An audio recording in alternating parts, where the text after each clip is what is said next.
welcome back, Will the Blaze audience. Today I have Blake Fischer with me. He's homeless. It's true. Politically homeless anyway. Metaphorically. Host of the Homeless Conservative podcast. And from what I can tell, from what I can find, you've been at this for, is it 2 years or is it a little longer? A little longer, but basically 2 years. Yeah, I started a couple summers ago. Okay. I was wondering about that because when I was listening to your show and looking at kind of what you're doing, we're a little similar, except I use a lot more colorful language than you do, from what I noticed. Yeah. You're a lot more reserved than I am when it comes to that. It's because I know my mom listens and I know she'll get on to me if I no. I mean, it's also just sort of my personality, I guess. I mostly curse at myself in real life, not at other people. I hear you. Why don't you explain, because the reason I want you to explain why you consider yourself homeless, because I believe where you're at right now represents a lot of America, to be quite honest. I feel like a lot of people don't believe they're necessarily like right or left necessarily. They have like a leaning, right? Maybe a proclivity towards certain beliefs or certain ways of living, but not necessarily like all the way over the fence anymore. And then that's kind of my take. I wonder what led you to where you're at now. So I've been interested in politics for a really long time. I would say I'm a political junkie, and I have been for much longer than normal people are. And I do it, and I would not suggest most people pay as close attention as I do. I don't think it would actually be healthy if everyone did. I don't think everyone needs to. And it's not healthy. So it's not. It's like, and especially if you don't like put some guardrails up to like things that I'm not going to read because they're just going to make me furious all the time and stuff. So, I've always been interested in this stuff, but I've always been really interested in the ideas and the principles. And I spent my like teens and 20s, arguing with friends, and I spent my 20s in a band. So pre-iPhone, you had a lot of time to just like be in the car talking with people, right? So I had these kind of discussions with friends all the time that I disagreed with. It was never not civil. Like it was always like I'm a musician. Most of my friends are more liberal than I am. Just the nature of that nature of the arts, right? Yeah. The arts and stuff. I live in Oklahoma, the reddest state in the country. If you're looking at like the last 3 elections have been every single county went Republican. So there's not much, that's very much you are in one of those two worlds. And there is maybe less of the middle thing you were talking about as far as the nuance there. But the point is I can have these conversations with anyone. And then I felt like Donald Trump came along and he's a symptom of the problem, but not sort of escalated under him to where the Republican Party specifically stopped being about ideas and started being about whatever he said. And that might change day to day. And we were abandoning things that I really cared about. Like I think the Constitution is the thing that matters. And if it's not that way in the Constitution and we're doing it a different way and it's not working well, it's like, well, maybe we should do it the way that the Constitution says we do it. And so I don't like the executive branch getting more and more powerful all the time and the parties just conceding that power to them from Congress, which is supposed to be the more powerful branch. Like they're not co-equal. Like Congress has way more powers written in the Constitution than either of the other branches. And they've just like over decades and decades, I mean, really it's going back 100 years, they've just slowly capitulated that. And I felt like it really ramped up with Trump specifically. And I could just see the writing on the walls of like, this does not end well because all this does is give someone else permission to do the bad thing. And then because they do the bad thing, Republicans come back and go, well, Biden did the bad thing. And so it just keeps getting worse and worse and worse. And at the same time that was happening, where I was just worried about some of the procedural and institutional things that were going on under Trump, that I could be like, even if I agree with him on the principle here that we're talking about, like I would be like, for example, I would say, I'm not really in the middle. I'm very conservative, but that definition has changed completely. Like now the definition of conservative is, are you MAGA? Do you support every single thing that Trump says, even if it's different than the thing he said yesterday? Conservative is saying, I think the Constitution matters. And I think that the institutions do matter. And I do think that we're blowing all this up for no reason. And that just became out of, like, I'm still a Republican. I've not left the Republican Party, But the Republican Party does not want anything to do with me. I mean, I'm told all the time. I get more hate from Republicans than I do from Democrats because they just see the disloyalty and say, well, that's it. Like that's what being a conservative means now. And I just go, I don't think that's true. And I don't think that should be how we think of politics at all. I do not like cult of personality stuff. And that's what politics has completely become. And then, like I said, this is not solely a Trump issue. I had massive problems with the Democrats idolized and made Obama a sort of messiah figure within their party. And the country kind of went crazy for some of that stuff that just was, he got a Nobel Peace Prize without doing anything. There was some weird messianic stuff going on with Obama too. This is not just a Trump problem. It's just that I am more comfortable saying, I'm going to call out my side because I think there's plenty of stuff going on. The reason I started the podcast, plenty of stuff where the right is calling out the left. And if you turned on Fox, well, I did this one time. I loved late night television as a kid and stuff. I love Letterman. I love Craig Ferguson, several of them.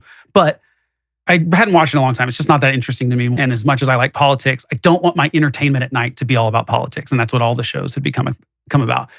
But when Greg Gutfeld took over, like he was winning the ratings in the late night war on Fox News. And I'd never watched his show. And I was just like, oh, I'm kind of interested in seeing, that's interesting, right? It's at least interesting that more people are watching that on cable than they're watching the CBS late show that's been there for 30 years and all these kind of staples. I will Bear show and his on the same night. And you would not have known that the same things, you could not tell they were recorded the same day because this is during the Biden administration. And you could tell, like, Colbert said about Democrats, Biden, even though some of it's so plainly easy to make the joke about, and you're supposed to be a comedy show. Same thing on the other thing. Nothing bad about Trump, nothing bad about MAGA, nothing bad about Republicans. And I just was like, this is not good for America. This is not good for Americans. It's not good for an informed citizenry. And I feel better about being like, look, I am for on most of the issues. If we actually sat down and said, like, how do you feel about pick it, free markets or free speech or, pick your thing, gun rights, whatever the thing is, we probably agree on those things, except that most Republicans have abandoned those things. They're loyal to Donald Trump. And especially the leaders in the Republican Party have done that because they have to. They're bullied, they're threatened. And it really bothers me when people pretend to believe something that they don't. I think there's nothing worse than that. And in politics, it's just not necessary. And so I wanted to start this thing, be like, hey, I think there's a lot of people that, I agree. I think there's a lot of people that feel the same way as I do, probably. They feel like neither party really defines them well, because those parties have demanded, and the Democrats do this too, where they've demanded you have to be with us on, and then there's a big long list of things that you have to agree with them on. And so there are no pro-life Democrats anymore. There are no pro-choice Republicans anymore. There are no Second Amendment Democrats, Republican. It's like you pick those big issues that we've been fighting about for a long time, but it's gotten even more minutia than that. Every single thing that happens every day becomes, are you pro this or against it? It's my least favorite question. Are you pro-Israel or anti? I'm like, you can't boil down a giant geopolitical situation into, are you for it or are you against it? Because it's turning us versus them. It's turning everything into, they are evil, they are the bad guys. And I'm just like, that is not the way to do politics. I can call out bad ideas. I think we're supposed to keep politicians in check no matter which party they're from. Like, we are the people that hire and fire them. This is not, they're on my team and therefore I defend their actions and I attack the other guy. But that's what politics has become for almost everyone else. I do think most of those people in the middle checked out entirely and they're not paying any attention because it's exhausting and because it is really gross. I mean, like, most people don't want to pay to it because I can see why you would just be like, this is gross. Why would I lie? So I'm trying to do something that is reasonable and brings facts to the table. That's the other thing that's missing in today's conference is like, if we can't agree on the basic facts first, then it's going to be really hard for us to move forward. And I just believe that we can have polite conversations with people where we disagree and still be friendly at the end. Gotcha. Okay. It's a long-winded way to say where I got here. This last couple weeks specifically has been like really overwhelming for me as far as some of the gross behavior that I feel like I get is you. happening. I'm going to pause for a second because Yeah. we're having a lot of dropouts with you coming in for some reason. I got a lot of the audio. So let me just pause for a second, then Okay. we're going to go right back, okay? Cool.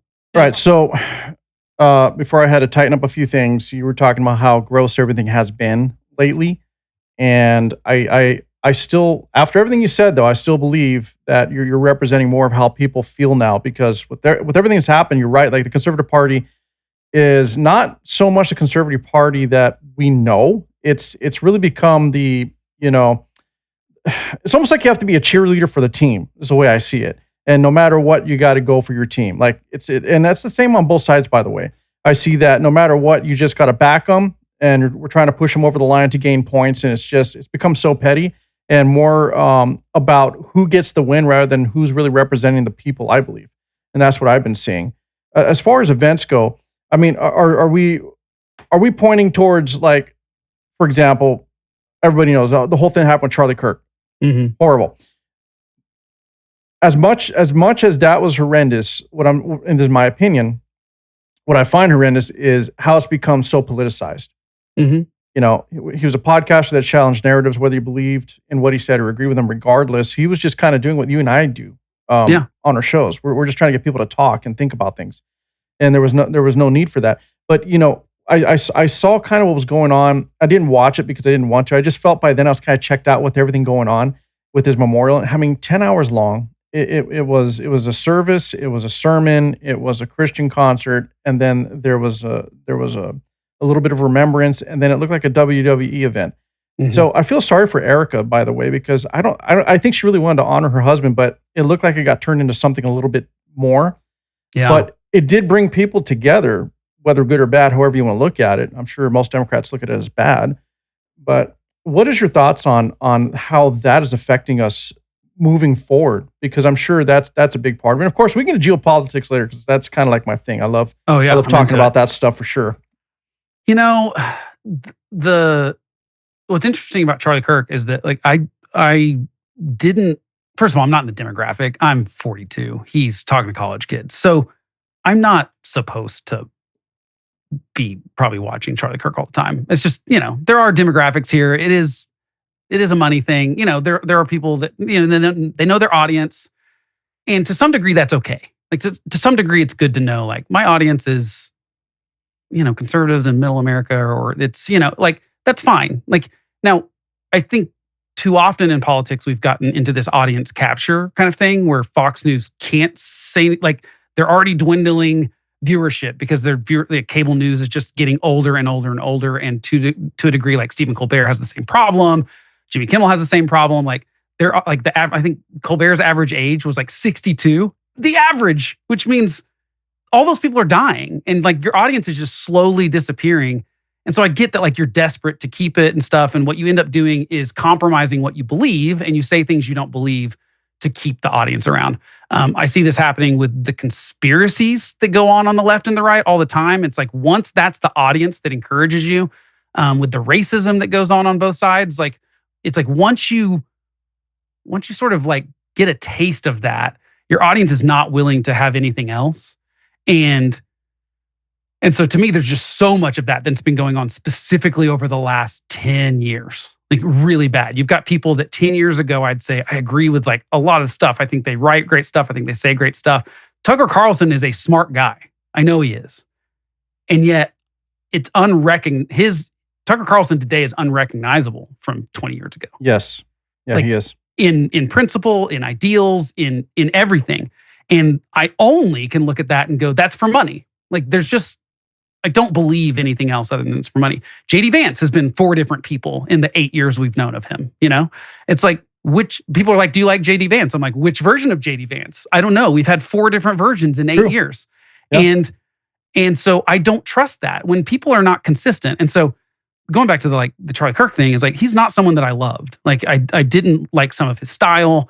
I thought he had given up some of his principles that he believed in 10 years ago to jump on the populist bandwagon that had become the Republican Party, and to make more money and to have more influence. And, you know what? This is not me trying to like say he did, like he still did amazing things. He went out there and talked to people who disagreed with him, which most people are not willing to do, frankly. Like most people are scared to death of actually having to have. They're scared of confrontation. They're scared of confrontation. They're scared that they don't. The truth is, most people are not well informed enough to really be spouting the things that they are on the internet. That is also true. Be it professionally or otherwise. And they know that if they actually had to talk to someone, and I run into this more with liberals than I do with conservatives, because the entire culture for my entire life, I'm inundated with the culture of the left. It's in Hollywood, it's in TV, it's in movies, it's in every magazine, it's in most of the media. It's like there's that bias that's there, and it's been there my whole life. And so I know how to deal with it.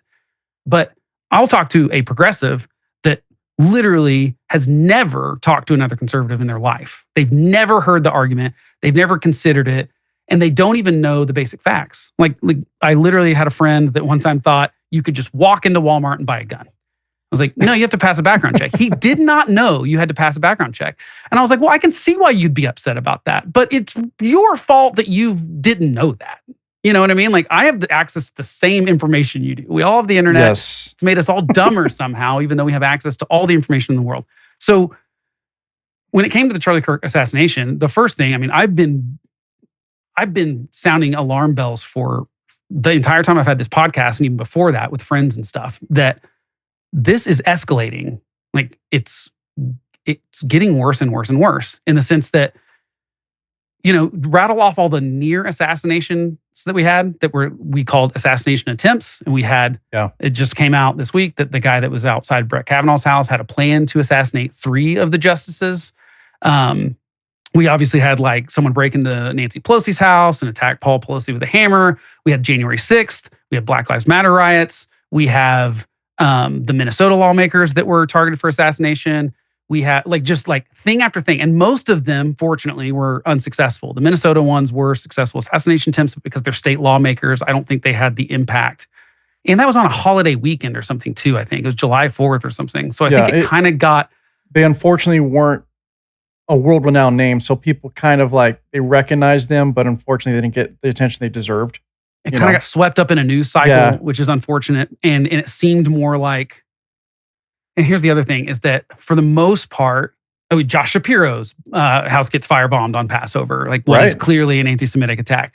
And we just what seems like happened with every time we dodged the bullet, metaphorically and actually in Donald Trump's case, I feel like it gave people an excuse to feel like it wasn't that big of a deal that it almost happened. And so, and then also it gave a permission that said, first of all, no one ever claimed any responsibility when it was their side that did it. And what I kept saying over and over again is every time one of those things happened, I was like, this is an opportunity for that, if the violence came from the left, for the leaders on the left to say, you know what, we've probably contributed to this by me calling Donald Trump the worst threat to calling him fascist or calling Hitler, or maybe Joe Biden should have looked in the mirror and come out on public and said, you know what, in 2012, I told a group of black people that Mitt Romney was going to put them back in chains if he got elected. Well, and that was wrong. He said a lot of things in his career. He said a lot of things, right? And and Donald Trump, obviously, I thought maybe we could get a change of heart from him when he almost gets assassinated, to be like, maybe I've been contributing to some of this rhetoric. True. And yet every single time it happened, we got zero remorse from the side that should claim some responsibility. And this is not me trying to say that the left is responsible for when a single crazy person goes and tries to kill someone on the right.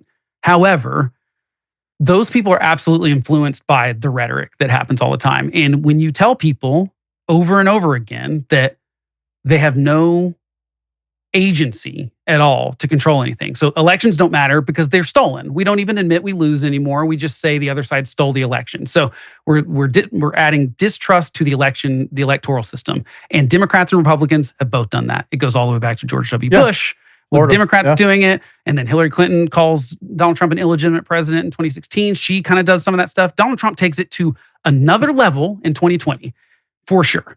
And so, okay, elections can't be trusted. Your politicians can't be trusted. Republicans, if you're a Democrat, it's the Supreme Court is corrupt. They're in the tank for Donald Trump. Right. Well, so you tell people every single way of your civic duty, you can't do anything about it because it's all controlled. Or like, let's really go to the thing that's happening on the right and the left now. Everything is the Jews. Like everything is blamed on, like the Jews are in nefarious control of everything now. I know. And so what do you think's going to happen? Some people are going to go, the only option I have is to use violence to stop that from happening. And most of the time they're disturbed. Like the Paul Pelosi attack, that guy's disturbed. The congressional baseball shooting is a little bit of that. The Gabby Gifford one is definitely like, that guy is insane. He thought grammar was controlling his mind or something. These are people that are susceptible to the violent kind of stuff. And I have some theories about most of the problems with the kind of violence like that. But then Charlie Kirk comes along and it's like, that guy was not crazy. I've not seen any indication that he was not in his right mind. He absolutely was influenced by the left ideology. And yet the left still can't own it. They're trying to pretend this guy's MAGA or something. And I just go, there's not been a more clear-cut case of someone like we've got the text messages. He said, I'm doing this because some hate you just can't negotiate with. And then you look at polls on like, what are our feelings on free speech? And most people think that the First Amendment goes too far in protecting free speech. And like, yeah, you're going to get violence. And what I hoped was maybe this will finally wake people up, because I'm expecting the word attempt after assassination. And yet this time it was just assassination. Like he's dead. We hope it'll wake people up. And we also hoped it would unite people, but it literally didn't. It just drove the divide, even wider. The wedge was much, much greater now. So I was hoping that regardless of party, people could look at this and say, holy shit, like what just happened? And that's not what happened. Everybody got more fanatical. And look, what you just spoke about is what I've been talking about for quite some time as well. I don't think this is a mistake. These messages, this rhetoric is very intentional. It's absolutely psychological conditioning, period, no matter how you want to slice it. Yeah. And it is a playbook out of the communist playbook, literally. Yep. As the Germans would say in the Nazis, when the Nazis were in power, say a lie enough and it becomes a truth. And both sides, by the way, are doing this. It's not just the Democrat Party. It was primarily before, started with Obama, the Democrat Party, but it's no longer that. It's now both sides just poking the bear on either side. And we got to also understand that the average person is their minds are malleable, they're susceptible, and it's not because I'm saying they're stupid, it's just they're bombarded with all this information. You got social media, you got legacy media, you got radio, you got freaking podcasters, you got influencers, all towing the line to make $1, kind of going back to what you said earlier.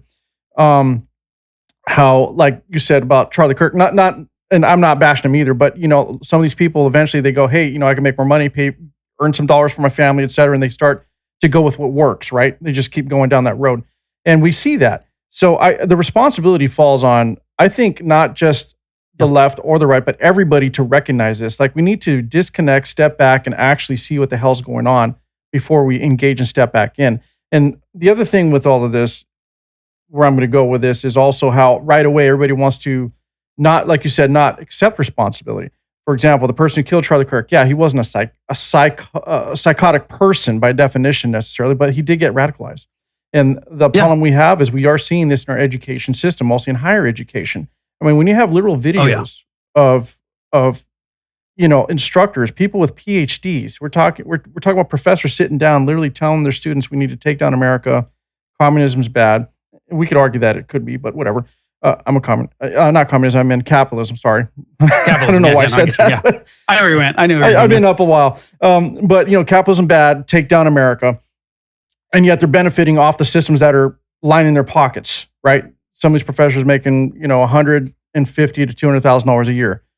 Insane. Yeah. I'm not sure where they're coming from. So we can't ignore that either. There's correlation now. And people want to ignore it. They want to ignore it. And they want to just keep, like you said, blaming the right, the left. This is extreme, but you're right. Trump did not help. I'm going to be honest. I like Trump when he first came into the scene because at first he was literally saying what people were thinking, but he doubled down, tripled down, quadrupled. He just kept going and he doesn't know when to pull back. And now it's at the point, I don't know. I think he likes hearing his own voice. And we just had he just addressed the UN today, and it was like he was given a MAGA speech, something that he would give to his own base, telling the world leaders how great he is and how many wars he stopped and everything he's doing. Yep. But here we are with France, and we've got the UK, and almost most European nations right now trying to recognize the state of Palestine. And UK went so far as, from what I read earlier, I might be wrong though, that they're even trying to change the address for the Embassy of Israel to say P.O. Box, whatever number, Palestine. As if they can get in there. Yeah, exactly. So they're not allowed in there. Hamas won't let them in there. It's crazy. I don't know how we're going to write this. I really don't. So again, I think the responsibility is going to fall on people like us, maybe. To be honest, we're going to, people like you telling the truth, people like us doing the research and trying to get the word out. And I'm not always right. I mean, no, I mean either. And like, I think the thing that I really always wanted to do is like, I'm never going to lie, and I'm not going to say something I don't believe, especially because I just feel like there's plenty of that going around. Right. And you're absolutely right about the lie thing. I mean, yeah, with the violence thing, I think the left has a bigger problem with embracing violence. They're the ones that have said like speech is violence and violence is speech. Like that's so wildly incoherent and anti-American. Yeah. Like it's actually anti-American because like the First Amendment is either the great, like I think it's the greatest thing ever. I think it's the reason this country works. I think that you have to have it. And the left has been more anti that traditionally than the right. They have, yes. And especially when it comes to labeling things hate speech and stuff, but then Charlie Kirk gets assassinated and the attorney general is out there saying there's free speech and then there's hate speech. And it's like, no, you are supposed to be the top lawyer in the country and you should know that that's not true. And Charlie Kirk himself would have argued with you about that. He said, absolutely not. There's no such thing as hate speech in this country. And so the Supreme Court do you not ruled think over and over again. So do you think that there is never a case where something is literally classified as hate speech? Not putting on the spot, but just, I do not think that there is not, and there should not ever be a legal definition of hate speech, because at that point you are saying certain ideas are illegal. And the Supreme Court, look, the most famous Supreme Court First Amendment cases are dealing with Nazis and the Ku Klux Klan, which I think everyone would agree, almost everyone would agree, are bad people and they're evil. And like we would all say they're reprehensible, they're terrible, ugly, gross, just everything we hate about like the bad side of speech. And yet the Supreme Court said, yeah, but like, why would we let the government decide which speech is bad or not? Because once you open that door, what it turns into is eventually, again, let's think about the things that if Donald Trump could snap his fingers, which he's tried to do this, by the way, he's still trying to do this right now, and could say certain speech is hateful, what do you think? Right now he's trying to do it. He's saying, if you talk bad about me, he said this to ABC the other day. He said, they were asking him something about, I can't remember the Jimmy Kimmel thing or whatever. And he was like, well, what about you guys? You guys do a lot of hate speech towards me and you say a lot of hateful things about me. Maybe we should take away your broadcast license. So for Donald Trump, what hate speech means is someone said something mean about him. By the way, sometimes it's true. It's like, yeah. And so that if you let the government decide what is hateful and what is not, Donald Trump right now would say, if you say something bad about him, that's hate speech. And if we say the government gets classify which is hateful and what's not, Donald Trump gets to decide what hate speech is. Right. If it's Democrats that worry you, they might say, if you say, I believe there's only two genders, that might be hate speech. And we can throw you in jail for saying that. There it is. So let's just pick up. Yeah. Tell me where you want me to. And look, I was going to add some of this. I was going to say it, everybody, we're having technical difficulties and it's what it is. I'm going to splice together. Blake said a lot of great stuff. But where you left off was when you were talking about where the government will be able to decide what is free speech, and that's where we left off. And you're absolutely right. You're also saying how the way Trump is acting, like you can't. He's basically saying whatever is hate speech is really just whatever's criticizing him. To be honest, like You can't criticize someone without them now saying, "Oh, that's hateful. I can't have that." Now, what's interesting is I was going to try to interject with this, but I'm going to say the date today, which is September 23rd, 2025, because today Google just admitted that the Biden administration was having them literally cancel accounts and monitor people's content. And they were doing it based on misinformation, which Right. is just another way to say we get to decide what truth is and what it isn't. Also, Blake, what's just interesting, since you were just talking about all of this, is California is getting closer. I think, let me look. I was trying to look this up earlier when you were talking. SB 771, I believe. Let me confirm that. And I haven't heard about that one. Yep, SB 771. So this is an interesting one. This is going down the road, probably very similar to what's happening in the UK. Now, part of what they're saying in here, just kind of paraphrasing, is that California, if you do anything, now what they're going to do is hold social media platforms responsible, not going after the individual, but basically if anything that's out there that is considered to be hateful speech, and of course, anything that is directed towards what is mostly marginalized communities is what they're saying. And then they go further to define it as, speech against LGBTQ communities, of course, minorities. And then there's other language. You should look that up. I guarantee. I guarantee it'll be a great episode for you to have. Okay. But and on the surface, and this is the problem with the government. You give them a little, they never give it back, right? So on the surface, you're like, wow, this makes a lot of sense. Like people shouldn't be saying those things about these people. But you also can see where they manipulate this, and they can control everything that you say, and then also you're being thrown into jail, just like they're doing in the UK right now. Right. People are being arrested for tweets. Yeah. Crazy. And I'm afraid we might be going down that road. I think we are. I think it's weird because, again, I don't want to. Do I need to stop? Oh, no. You listen. We're good right now. Okay. You don't need to stop. I apologize. I was just listening to it and I was like agreeing. It's like, yeah. Yeah. But and look, like I'm gonna tell you right now on this show, you can say whatever is on your mind. You're not gonna offend any of my audience. I don't hold back. Oh, good. I think that go for it. I think that the problem with all those bills, first of all, I want to say that I think everyone has the best of intentions. I think that's the other thing that's really wrong with politics right now, is that we assume the other side has ill intent. Now, sometimes I think that's the case. I think Donald Trump cares about himself. I think he cares about his own wealth, his reputation. I don't really think he cares about anyone else. And I did not watch the memorial service for Charlie Kirk because I just knew it would make my blood boil. But I know from what I read the next day is like, he made it about himself. Yes. And it wasn't about Charlie Kirk. It was a campaign rally for him. And he, even to say the stuff that he said were like, you can tell he went off prompter and he said like, you don't hate your enemies. And he was like, actually, that's where I disagree with Charlie. I hate my opponents. I hate my enemies. And you're like, man, do you realize how, let's get into a different layer of it. Just forget about the politics. Forget about the fact that this guy's like, you're talking to the widow of someone who got assassinated and the videos. It's just awful. It's absolutely terrible to think about what she and her kids are gonna have to deal with for forever, for that being what happened to their dad. And it's so terrible.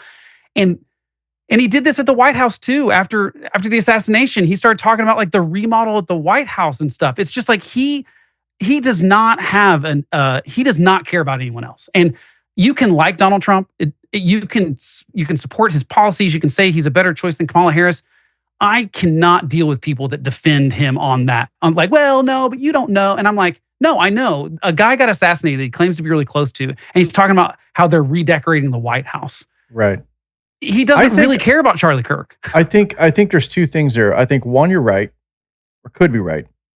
Two, he also may be an individual that just cannot handle loss or handle anything that is overwhelming to the degree where it does require you to be emotionally invested. I think he wants to avoid it.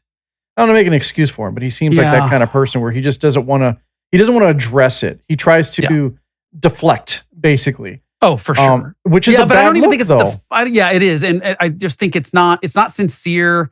I think it's not. Again, you go back to his assassination. If he sticks to the speech that's the first 30 minutes of like that's one of the better.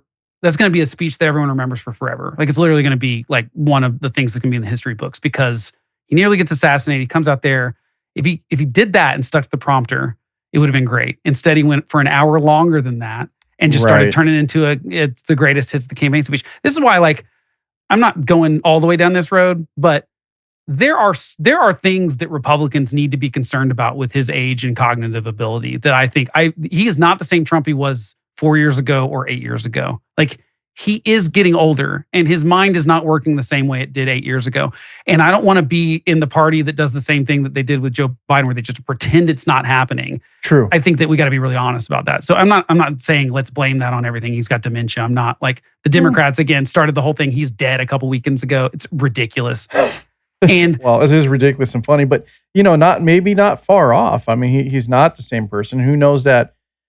Look, I want you to know I'm kind of really on the same page with Trump. So what I'm going to say is this: he knows this is his last term, so he hasn't. I'm just going to say he doesn't give a fuck.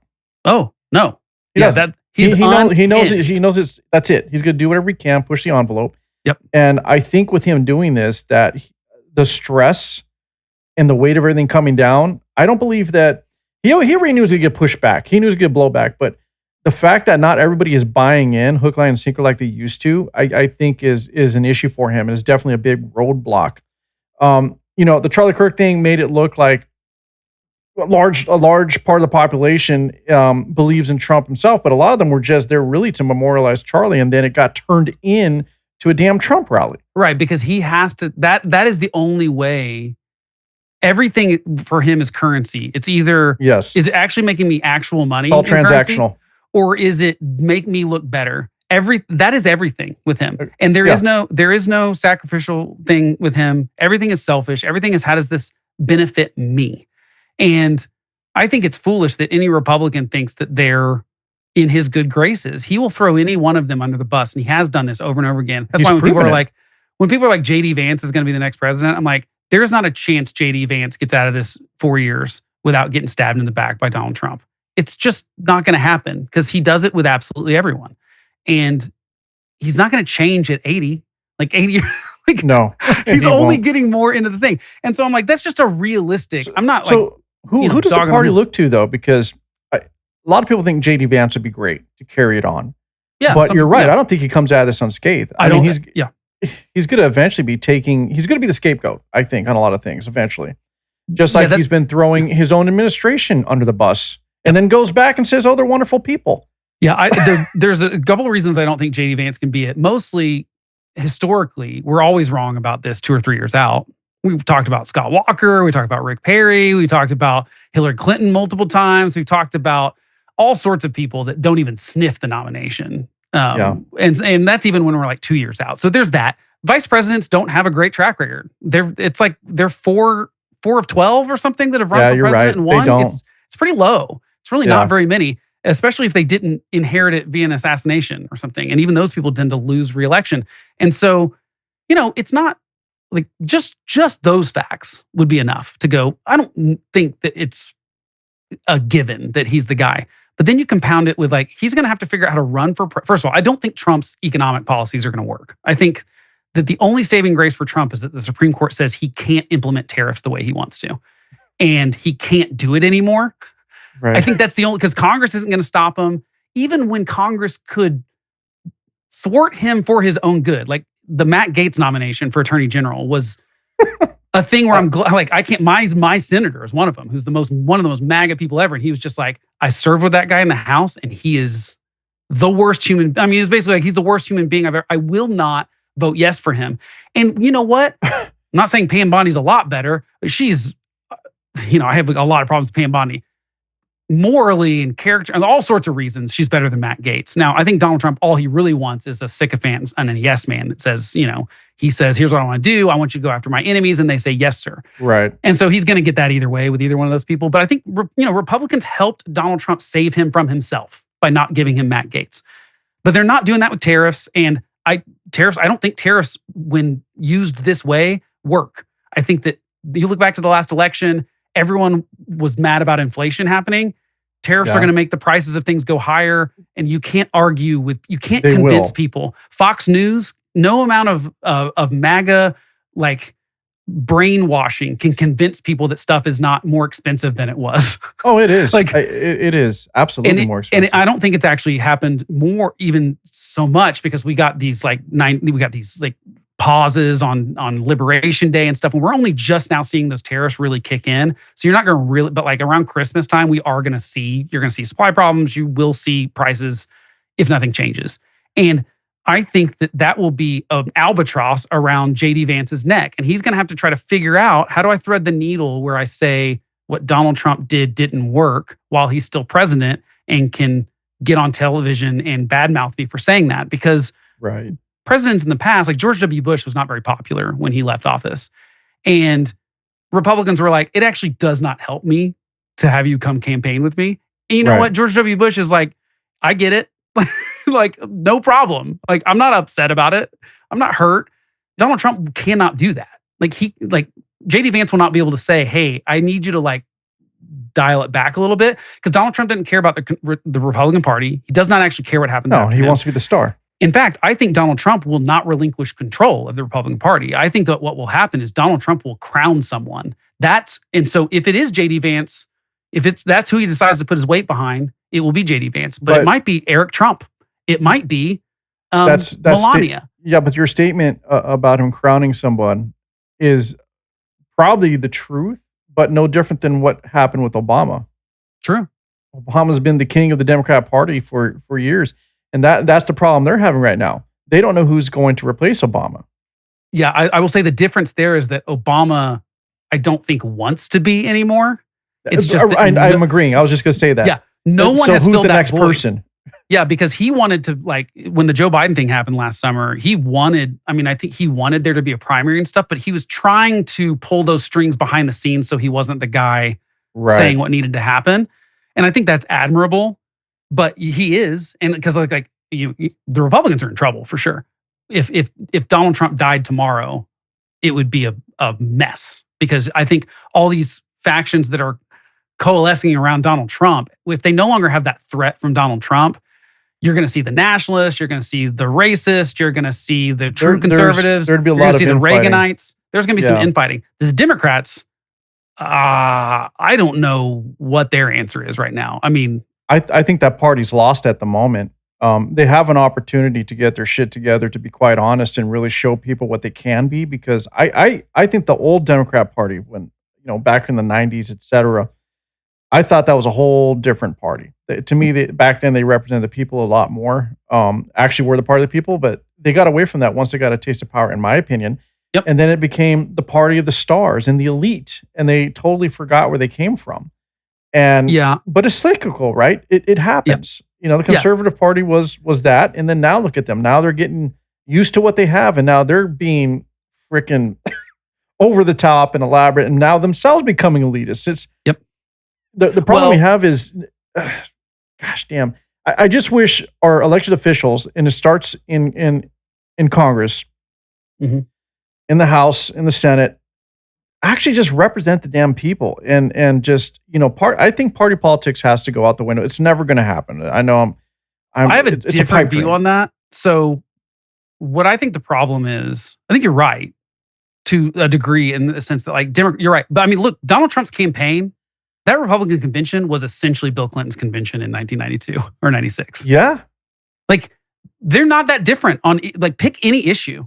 Donald Trump has abandoned the pro-life cause. He's abandoned fiscal responsibility. Well, he's never claimed to be a Republican anyway. He's never claimed to be conservative. He says it out loud. So he's already kind of a Clinton Democrat anyway. That's who he really is. Now, I think that there's another, Bill Clinton was a much smarter politician, in the sense that he just he saw where, but for the most part, Bill Clinton saw where the country was going and then said, yeah, let's go there. Yeah, he leaned into it. And he knew when to shut his mouth. He picked 70-30 issues and went with the 70%. I think what happened, and I pay a lot of attention to this, because I am how do you solve the problem? I think you've got to figure out what caused the problem to really be able to solve it. So where do we think this stemmed from? And I think I am definitely on board with, I think this starts with, first of all, it starts with, Woodrow Wilson and FDR, with the executive branch trying to control everything, trying to throw, basically, I'm the superior branch. what I say goes. I think that's where it kind of starts, the sort of imperial presidency. And then I think it just keeps ramping up for the next 80 years or 100 years in the case of going back to Woodrow Wilson. Then I think the problem is primaries. I think that when the parties gave up the ability to pick who they're going to run, inevitably where that's going to lead is you're going to get fringier and further to the extremes of your party.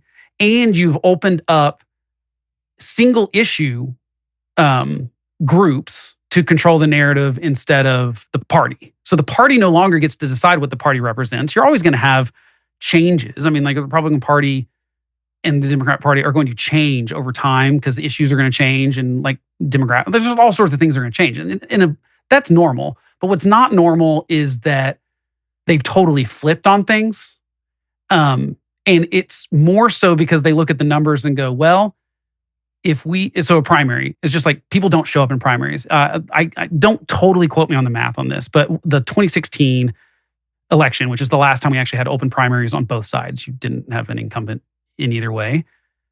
That was like, if you do the math on how many people picked Hillary Clinton and Donald Trump, it's like 4% of the population, because you can't count any of the states after Trump nails it. So it's like, if you're, sometimes they wrap this up on Super Tuesday.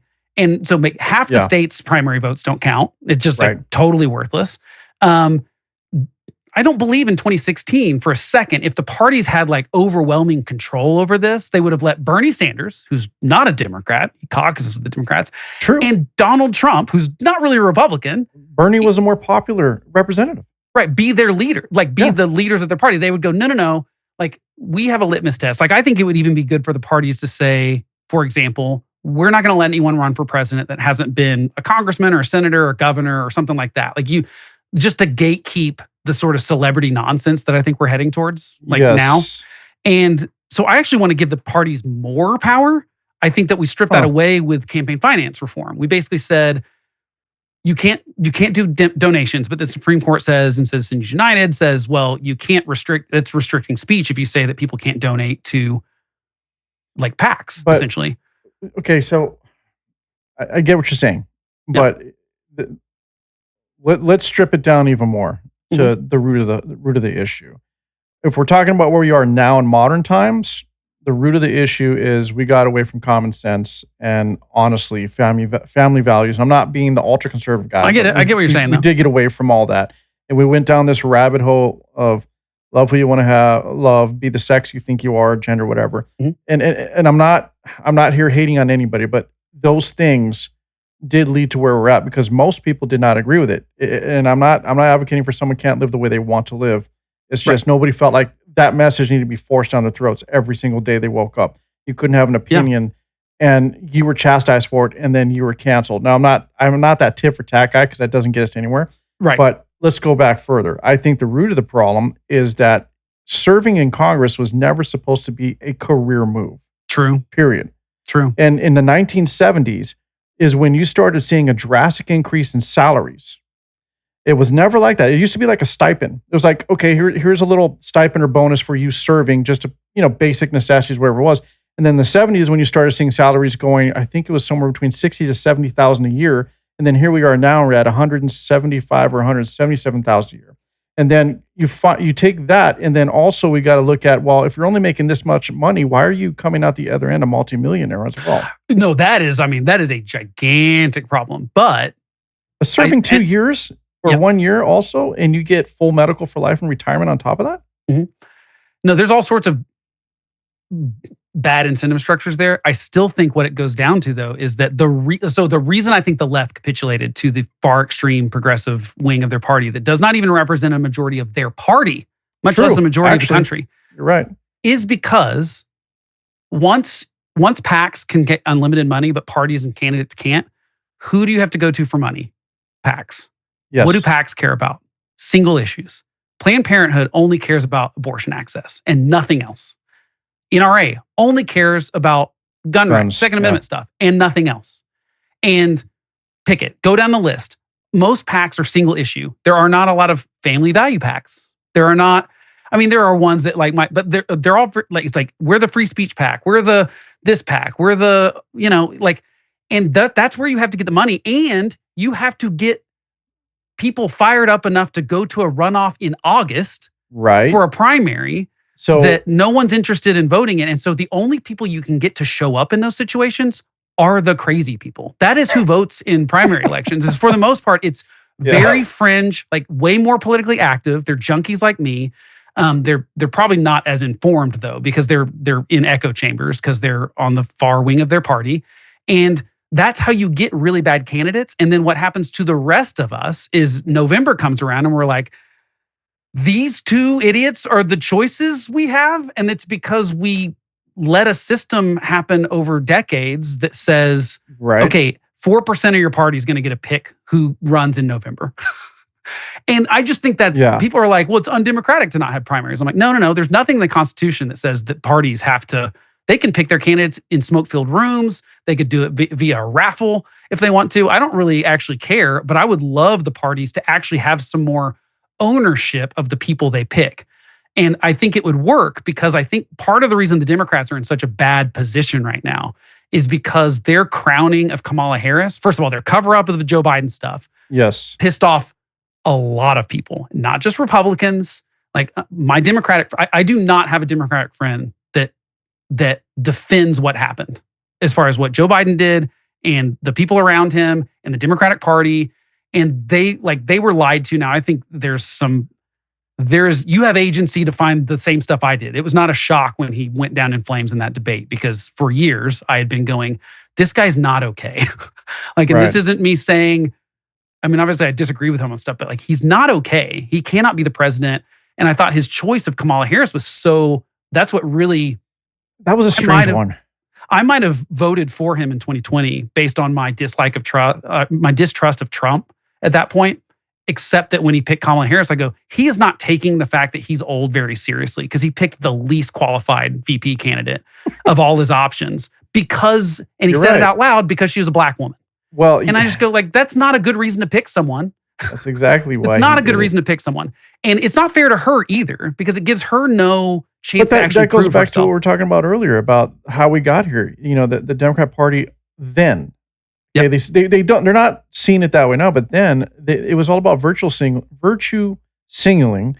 Yeah. And they thought they had a pulse on what the people believed in and wanted. And they were just so far off the mark, they couldn't see it. I don't think that's what really happened. I think they were pressured by the far extreme wings of their party that says this is what you have to do, right? I'm okay, go on. I'm going to get there. Yeah. Yeah. And you're right as well.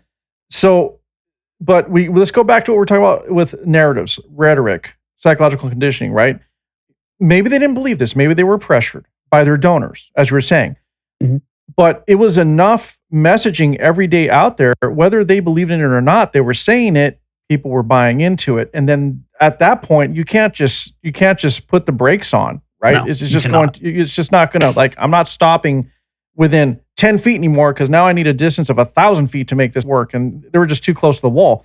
So now the other thing is, I agree with you on, you kind of touched on it, but maybe what we need to do is, I think we need to get rid of lobbyists, to be honest. I mean, it should be more public, right? I think they should have meetings where they can go in front of all the representatives or whichever representatives in the room, so that it's more public and everyone has a right to hear it at the same time, and they can state their case, what they're there for, etc. And then they can decide what they want to do from there. I don't believe they should be able to donate. And going back to serving in Congress, to me, it should be at the most 2 terms, 2-year term each. 4 years, you're out. There's no way you should be able to get in and be there for 30, 40, 60 years and still have influence. And the only reason they are doing this is because they're getting power and they're getting money. If we could take that away from, take those incentives away, maybe that can help curb some of the corruption. So yeah, well, the only thing that's weird about that is that the money thing is absolutely happening. Like, yeah, I haven't read the book yet, but I'm totally forgetting the title of it. But a guy wrote a book last year, and it's just all about how they get rich, and it's like it's across the board. It's not speaking good. Engagements and book deals. We know,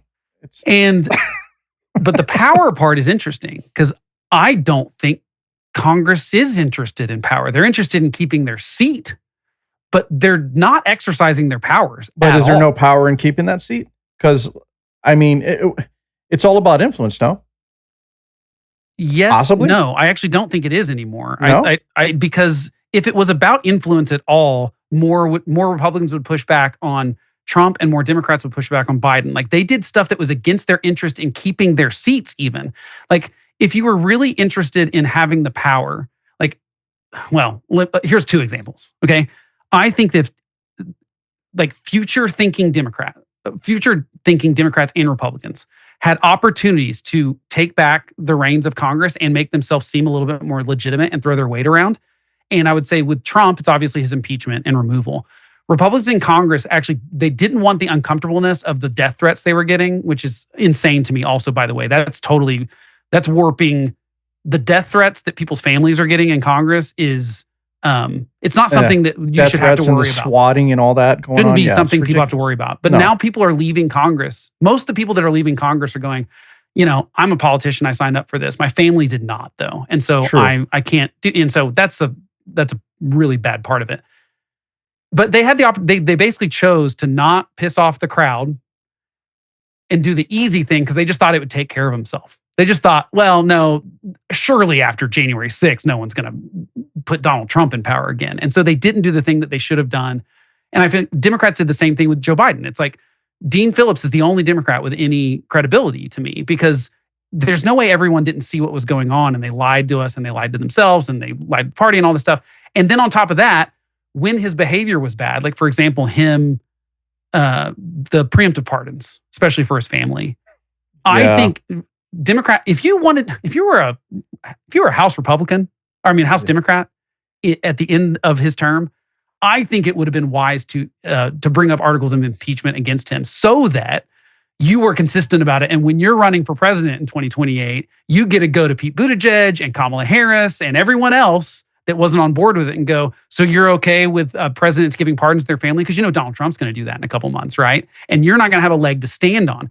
And so I think there have been opportunities in just the past 4 years where they had such an obvious, like the country would be with them. Like no one felt good about those pardons. No one liked January 6th. People are now making excuses for it and stuff. But like those were 70-30 issues for the most part when they happened. And you could have gotten on the board with something popular. And instead, you chose to capitulate to Joe Biden or to Donald Trump. And so to me, it's like, and Congress right now could take, like, I think most Republicans in Congress know that the tariffs are a bad idea. And yet they won't put their foot down and say, we're taking away these powers from the president. They know the way he's using the FCC. I think it's a great opportunity to like mothball some of these things. I don't think the FCC should exist. I think we've given way too much power to the federal government. That time is come and gone, yeah. So I'm with you on, I just don't think those are the biggest problems with Congress. I think the biggest problem with Congress, they're not willing to they don't want to pass laws anymore. They don't want to have to do that work. So it's as I've said, and I've heard you say it yourself, it's because it's a team sport, right? Yeah. Now, what they're doing is, in my mind, keeping power. Look, if you're able to keep your seat, you keep the influence, you keep control of Congress to do what? Keep your party in power. Mm-hmm. As far as you said about Trump and Biden, I completely agree with you. I think there was an opportunity to do something on either side that could have spoke volumes for the people. Mm-hmm. But let's be honest, at that time, who were the choices? Well, right, but on either side. But in both of those situations, they don't even have elections coming up for 2 years. Like they just got elected. Like it's like everything about it is primed for you doing the right thing. You don't have an election coming up. You don't have a hard vote thing. It's just like do the right thing. And they can't even do it in those situations. There's no hope that they're going to do it. Just saying in general, I'm talking about like presidential choices at the time. Like with Trump, it made sense because he had that momentum already. He was already saying, "Oh, the election was stolen. I'm coming back. I'm going to take this." Yep. The thing with Biden, it was like, who else was your choice? Hillary wasn't going to get it. Everybody else was too young and too new to the party yet to really, take it on. So Biden was. Yeah, but don't you think in 2022, after the midterms, especially when Democrats did better than anyone thought they would in those midterms, don't you think that if Joe Biden, like just think about this alternate history, Joe Biden comes out and says, "Look, you elected me you elected me to not be Donald Trump because you know that's what America wanted. They did not want Right. Donald Trump. They wanted someone else. They wanted a return to normalcy, and that's why they picked me over all the progressive nonsense in the Democratic primary. Like he could come out and say all this, right? And so look what I've done so far. Now, at that point, he'd already done the Afghanistan withdrawal, which was a disaster. And I mean, Yes. that really, his poll numbers never recovered after that. So And- he should have seen that. But again, both these people have really fragile egos. And I think that I think everyone around them lies to them too. It's because they demand that. And so Biden, I think, really believed he was more popular than he really was. Just like Trump thinks he doesn't believe any bad polls, only believes the good stuff. And no one's going to bring him bad news. No one wants to bring Trump bad news. But if Biden would have come out and said, I'm not Trump. And here's what I'm going to do. I'm not going to run in 2024. And I want there to be a robust debate in the Democratic Party for who takes over the reins. But I said I was going to be a bridge builder and I'm going to be a bridge to the next generation. And so I'm doing that. I'm saying right now, go for it, Democrats. Figure this out. And I'll support whoever the Democratic Party chooses, through a normal primary process. If at the same time he chose to say, hey, remember how much we were scared of Donald Trump and him abusing the powers that we've given the executive branch? Instead of abusing those powers myself, I want Congress to take some of those powers back. And here's the thing, Joe Biden was set up to be that. He was a senator for forever. He cares about that institution. I believe that Joe Biden cares about the institute of the Senate. And I think he I think he was not tricked, but I think the people around him wanted to steal that power. But I think he very much still, Obama owes a lot of credit to Joe Biden actually knowing how to go to Capitol Hill and make deals happen. And Obama was not good at that. And so I think he actually owes Joe Biden some credit, even though I don't think Joe Biden's a particularly great politician or, I don't think he ever has been. But if he would have come out and said that and then said, hey, Congress, I want you to take away the executive branch's ability to do this and this and this and all the things that Trump abused. And instead of abusing them myself, but everyone wants more power than they have. Yeah, everything you're saying is right. But you're talking more about political strategy, right? For either side at this point versus what people recognize them doing. Look, the preemptive pardon thing was at the end of Biden. It didn't even matter at that point. But what stuck out to me with what happened to Biden was how he handled Afghanistan for one. Then the Ukraine-Russia war. You can see where that went because they chose not to get involved or do anything, put their foot down when they could have. And then we can't even ignore the her tapes, the interviews where actual business associates and family members admitted to what they were doing, and then that somehow went away and never anything ever happened. Well, and we got told Robert Hur was, he got dragged through the mud and he's totally vindicated. And I don't hear a lot of apologies from the press where's the accountability? Not saying let's go after an old guy, but I mean something. I think the problem though is that, well, first of all, I think Donald Trump and Joe Biden are a lot more similar than they are different. I think they both have fragile egos. I think that intellectually, I think there's a lot of, and honestly, they both do not give a crap about the Constitution whatsoever. Joe Biden over and over again tried to forgive student debt, even though the Supreme Court kept coming back and be like, you don't have power to do that. Congress does. Right. And Donald Trump does the same thing. It's my way or the highway. And I think there's this weird thing where when people get in power, either party, for most of my life now, especially since 2010, I'd say, is we've got to do everything. We got to cram everything into these next 2 years because we're never going to get another chance again. It's even when they're in power, they act like the party that's out of power. And I think that clearly when you have 2012, 2016, 2020, 2024, 4 elections in a row that we keep just going, nope. We're just going back and forth. That says that people are not they're going, let's give these other guys, we're really just firing one person. It's just that we have to hire, we only have one hire option every time this happens when it comes to the president specifically. That's kind of what my point was earlier, is exactly what you just said. You just said it better than I did.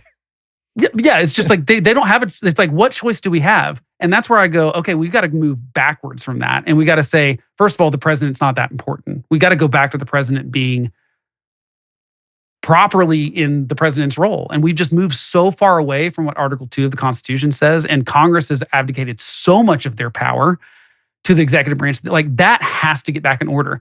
That will unfortunately take a president and speaker of the House that are willing to do it, of the same party. we can't even get a president that does the right thing. Like I said, Joe Biden could have said, I want Congress to take back their power.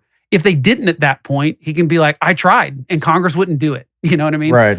But you're gonna need, and like Congress is all sorts of, I mean, we could spend weeks talking about what's wrong with Congress, because it's not just the stuff you're talking about. It's also just the process of how it works. It's all top-down leadership. There's no committee stuff bubbling up.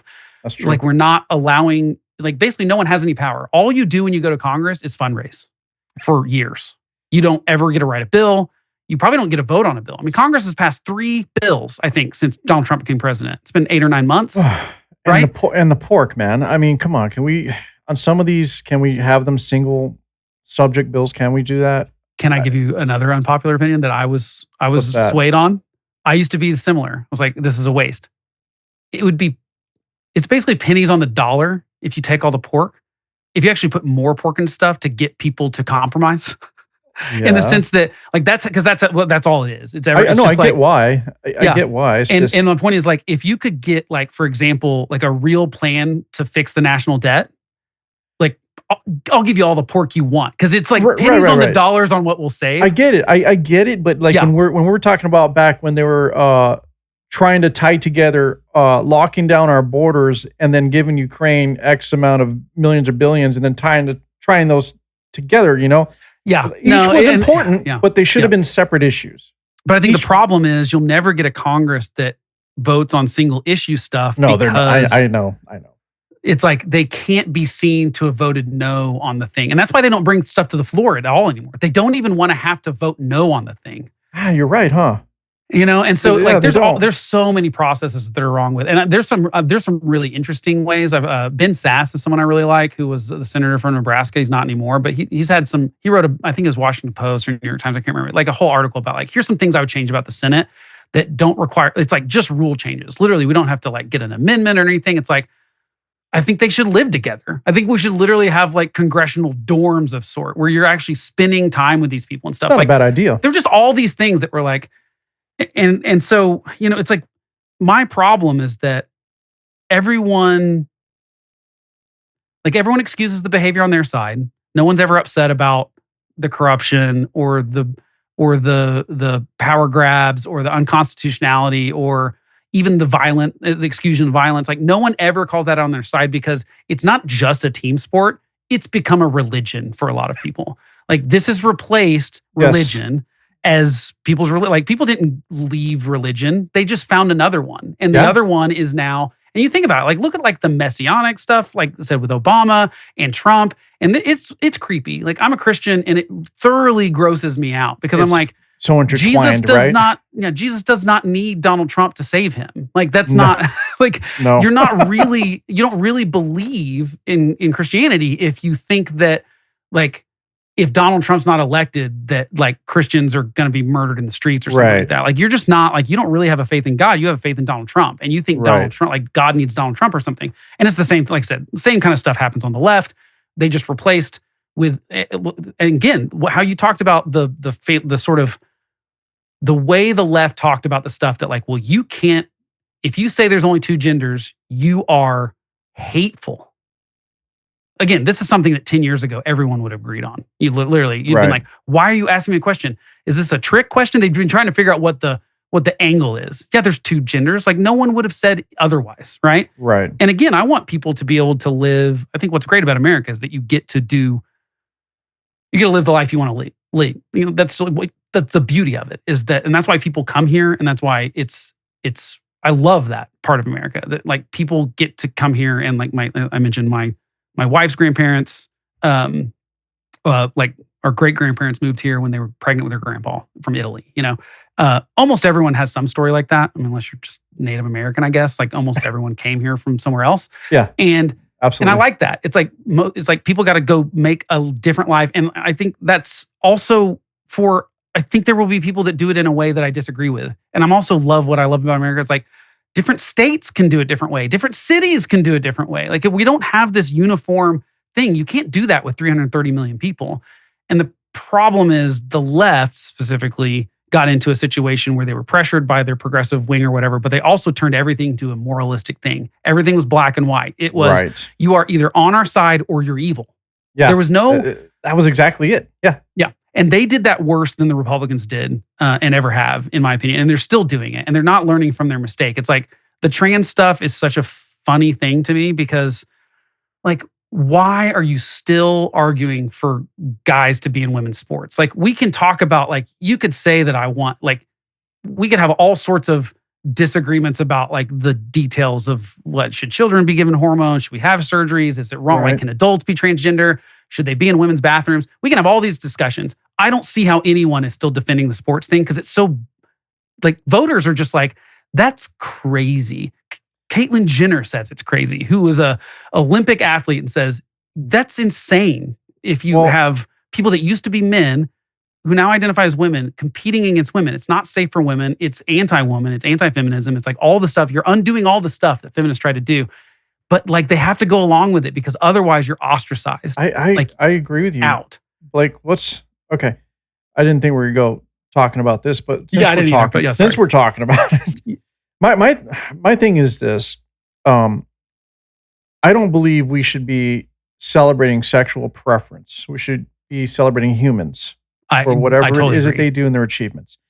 The other thing is, I don't care what anybody says. If you want to be trans and you want to have that surgery, when you become an adult and you're out of high school and you believe that's what you are, go for it. Go for it. I don't think it'll make you happy most of the time. Like, I don't think it's the silver bullet that a lot of people on the left are claiming it is for you. Point being, though, they're an adult at that point. Yep. My problem is you can't convince me a kindergartner decides one day they're a different sex. Nope. Someone put that there. Yep. Period. Totally agree.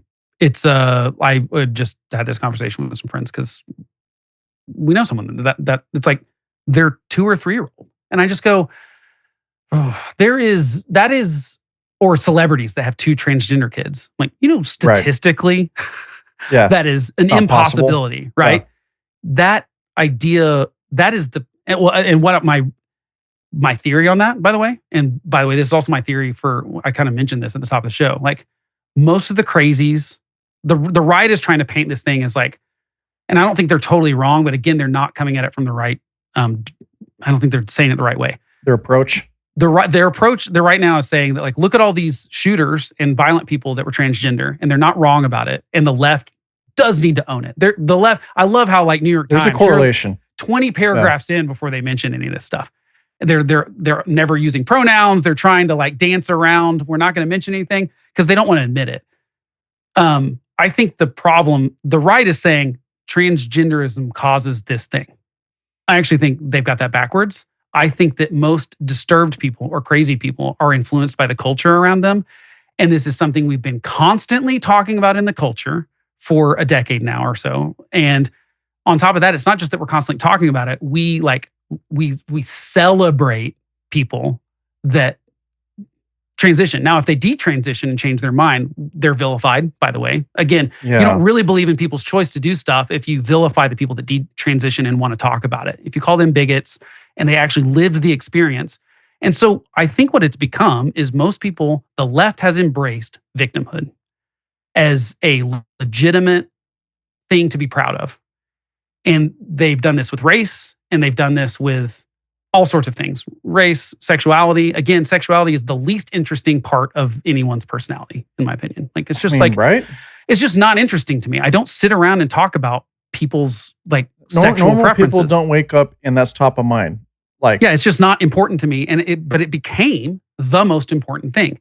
Right. And it also is I've got to outdo the next weirdest thing. So, I mean, it was like gay people just want to get married. And then it's like, well, now we got that. So what do we do next? Well, transgender people, or like, we should be able to have 50 different genders, or we should, like, and it's just like, to me, but the victimhood thing, it's a great way for white middle class, upper class people to end up being a victim. And so if their kid is trans, it's a way for them to be in a victim class. If they're, and we've seen this with all sorts of things. You've seen people fake this. You've seen people, like, fake being black. We've seen that happen. Multiple fake being a minority. That was a thing for a while, actually, yeah. Elizabeth Warren did it by pretending to be Native American, for example. Like, I'm just saying, like, people are, it's hard when you have this guilt, when the left is, like, inundated people with this, like, America is bad, white people are bad, if you're not poor, you're bad. Everything about you is evil.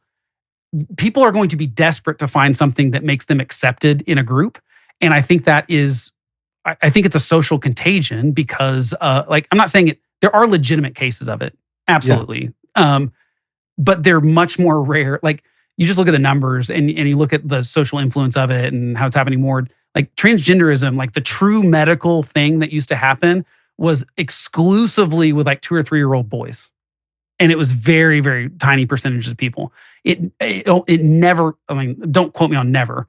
All the stuff I've ever seen said it was almost never documented with little girls wanting to become boys. But look at transgender stuff, and most of it's women transitioning to men. I have something parallel in terms of theory about this, because when you brought up transgender, and then, you know, obviously people are relating that to school shooters now.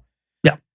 One of those shows I did recently, but my recall, like I got to have the data in front of me, but so I may be wrong on some of these numbers, but I might know, but okay. So 574 school shootings, right? I think it was between 99 and 2024 or 90 something, somewhere in there. 574. A lot of people fail to realize or recognize that most school shootings are actually done by students, not necessarily adults. Mm-hmm. Within that same period of time is when there was an increase in medicating your child with SSRIs and other antidepressants. The correlation and rise is there. And you can see, I could send this to you later if you want. What I found, I'll send it to you. Yeah. Also, within that time, as you got closer to 2024, within, I'm not going to say but there's a period of time, years, where you start to see the emergence of the transgender school shooter. So I agree that it's people who are easily influenced, but we also got to look at what also led to them to be easily influenced. Because when you're under medications and you're told that you're depressed and you need something to be proud of and something that represents you, and then you're getting this rhetoric and narrative shoved down your throat, and then you start to believe, well, maybe I'm not who I am. I'm really this person instead. Yep. And I'm not trying to make excuses, but I'm just saying we can see a correlation between medications and then the narrative of find your true self whoever you are, right? Mm-hmm. Within children. And then we see the rise in correlation in shootings at schools, which again, primarily by students. It's not necessarily adults. Some of them have happened by adults. But for the most part, yeah, overwhelmingly, it's... And a lot of people ignore that. They ignore that, well, it was a child who actually shot other children. Yeah. I've got a simpler explanation. Sure. I think the data absolutely shows that the media is the problem. The problem is we glorify school shooters. Yeah. And that's my thing with the transgenderism. So we've glorified transgenderism. And if you are like, every school shooter is not mentally ill. I don't like that we just jump straight to mental illness and jump straight to mental health. I'm like, no. Some, like, this person was just evil. Like, now sometimes they are. Like, you can see the prescriptions, you can see the mental health. Like, but the best way I heard it put was like, if you are a crazy person, let's say you're schizophrenic or something like that, and you're in America, you might think you're Jesus because we're still a pretty Christian culture and stuff. And like, you're going to pick up the things that are in your culture. But if you're crazy in India, you're not going to think you're Jesus because that's not in the culture. So, you know, you look at the number, especially these school shooters that like were trans and then weren't trans, especially. You go, that's such a clear social contagion kind of thing. Like, they picked up on that. And then all you have to do is look at and I really don't like saying their names. I don't like giving them any more notoriety than they desire, because this Minnesota one that just happened, so obvious what's going on. He wrote the names of a bunch of other school shooters on the magazines. Okay. Malcolm Gladwell had a really great... I was going to get to that. Yeah, actually. And so that, like, to me, like, and I've seen some studies that say basically every school shooter gets about $75 million in free press afterwards, especially if they die in the process, because we're trying to, without having that person to talk to at all or get more information from, we just have to scour their online presence and their social media and their manifestos, and we get to theorize on what happens. And what happens, you get like a situation in South Carolina where it wasn't a school shooting, but was that North Carolina or South Carolina? The guy that went to the black church and killed a bunch of people, right? Don't recall. I think it was North Carolina. One of the Carolinas. And, he has this like racist website that hates black people. Right. I bet no one had ever been to the website before, and now it's on CNN. Well, what do you think happens in that situation? More people see that stuff. More people are influenced by it. People want the notoriety. And over again in these manifestos, these last several ones specifically, they are literally talking about the reason I did this is because I looked up to these other people that did it and the notoriety they got. And the media won't stop talking about it. They know to do it with suicides, but they won't do it with shootings. I think that's the case for some of these people for sure. Because you're always going to have copycats. You can always have people who are like into this serial killer culture. Now that's some of it, and we could also argue that is also a trait of someone who might be mentally ill. But I don't believe, as you said earlier, that everything is mental illness. No. For example, we just talk about what just happened with the Catholic school shooting you just brought up. Yeah. That person, if you look through his journal, if you look to that person's journal and you read everything that was going on, his drawing of himself looking in the mirror, looking like a demon or a devil looking back at him, that was someone who didn't feel that they were accepted. They couldn't find their place in the world. They felt out of place. They had nowhere to go, nowhere to talk to. I think in a lot of cases that's what happens with some of these children or some of these people that may become trans. I don't think they're insane. No, I just think that they don't know where they belong. They thought they were going to find their tribe and their people, but then they ended up isolated. Yep. They have find out that they can't trust anybody. They don't feel like they could talk to anybody. All of this gets bottled up, and eventually they just feel like the whole world's against them. And then what's their solution? Fuck it, I'm going to kill these people. Or in the case of the Minneapolis shooter, what I thought is he specifically, or she, not trying to misgender. But it's too complicated again. Yeah, I know. It went back and forth, and so I'm just like he. Exactly. Like, and you don't get the benefit of me saying your pronoun you want when you murder kids. By the way, too. That's just the other thing. I don't care. Understood. But that person targeted children specifically because this is me theorizing. I'm not a psychologist, but didn't want them to make the decision that he was forced to. Like he chose to become transgender. He's probably trying to save them from that. So I know I might be reading into this, but when I read through everything, it really was like, this is a person who was out of place, didn't feel they belonged, had nowhere to turn, and thought they were doing something good by saving the children by doing that. And that is insane. I mean, but there's so much of his stuff that talked about like how the true heroes were the ones that killed as many as possible, and obviously kids are easy to kill. And he was, I also think that we don't. I think there's also a simple explanation. I think that was a lot of cope too, though. I think that a lot of that was him or her or whatever trying to justify what they wanted to do. Yeah, and I also just think there's an explanation of evil a lot of times too. I mean, I think that some people are there is just that too. Yes, they're just evil. Like there's no way you can there is no way to explain away killing kids willingly. No, and that's not what I'm trying to do. No, I know you're not. I'm just saying what I don't. I'm trying to get to the root of it, basically, right? Yeah. I'm trying to find out like what is causing this. Like, can we got to figure that out? Right, but when people go, we need better mental health care, I go, maybe, but that's not what prevented this from being stopped. True. This person's just evil, and they were very influenced by all of the media talking about mass shooters all the time. Right. And the reason I know that is because he told us. You know what I mean? He literally wrote their names on it, and then you see the Charlie Kirk's assassin does the same thing. He writes on the bullets, writes on the magazines, and you go, that's another version of that was influenced by that last guy just a few weeks ago. The Charlie Kirk assassin made this up in a week.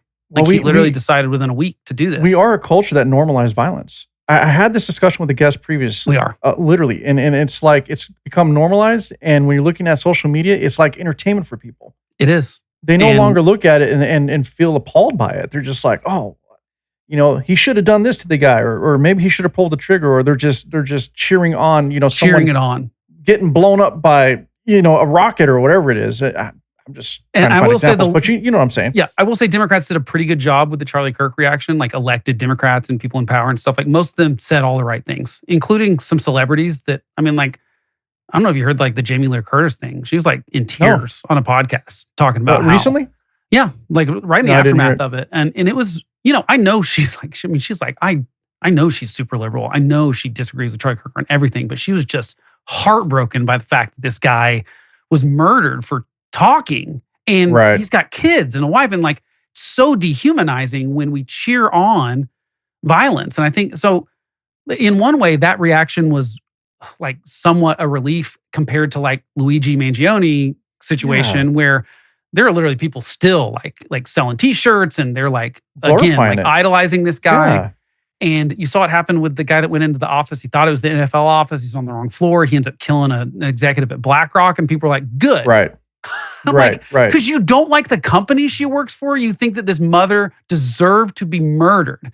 And like that inhumane thing is like, I don't know that we can come back from that. And I thought maybe it, I thought it might be able to get dialed back with the Charlie Kirk stuff. And it's been so disheartening to see Republicans take advantage of it. Like I said, I think that whole memorial service it's a sham for everything. I don't think it was honoring to his wife. I don't think it was honoring to him. I think it was about Donald Trump and Republicans. And I've seen all sorts of Facebook stuff where people are like, this is what we do. And this is what Black people do is Black Lives Matter. I mean, this is what the left does. That was, and I'm like, man, like you're using it as like a braggadocious way. It's not honor. Like I think Charlie Kirk would be appalled by Donald Trump saying, I like to hate my enemies instead. Like I said, like to his widow. Like, I mean, well, he thought he was making a joke, but he was not. It's not. And then seeing Republicans defend it as a joke. I laugh. So I love it when he's on. I love that he's honest. And I'm like, yes, it's honest, but like, it's so wildly inappropriate. And the fact that we don't have the humanity to even see, I hope she's the one hope I have. Like she could be the person that comes out and been like, how dare you? Right. I don't think she will. And I don't think it's her. I think she feels the pressure. I don't think it's her responsibility. I think the people that are anyone pressuring her to do anything right now is wrong, in my opinion. I would never pressure her to do anything. Well, that's what I think happened. Like I think the Republican Party, or at least the party of Trump, saw this as an opportunity. Absolutely. And they put the pressure on her to turn this into what it was. I don't think this is what she really wanted. No, and I totally agree. But like she could be the person that comes out and says, hey, I'm the person that was really affected by this. And what I don't want is call out Republicans that are taking advantage of it.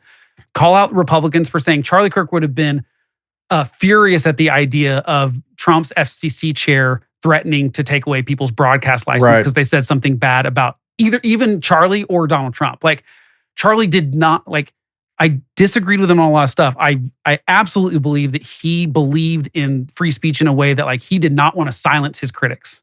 All right. I've never seen any evidence that he wanted to do that.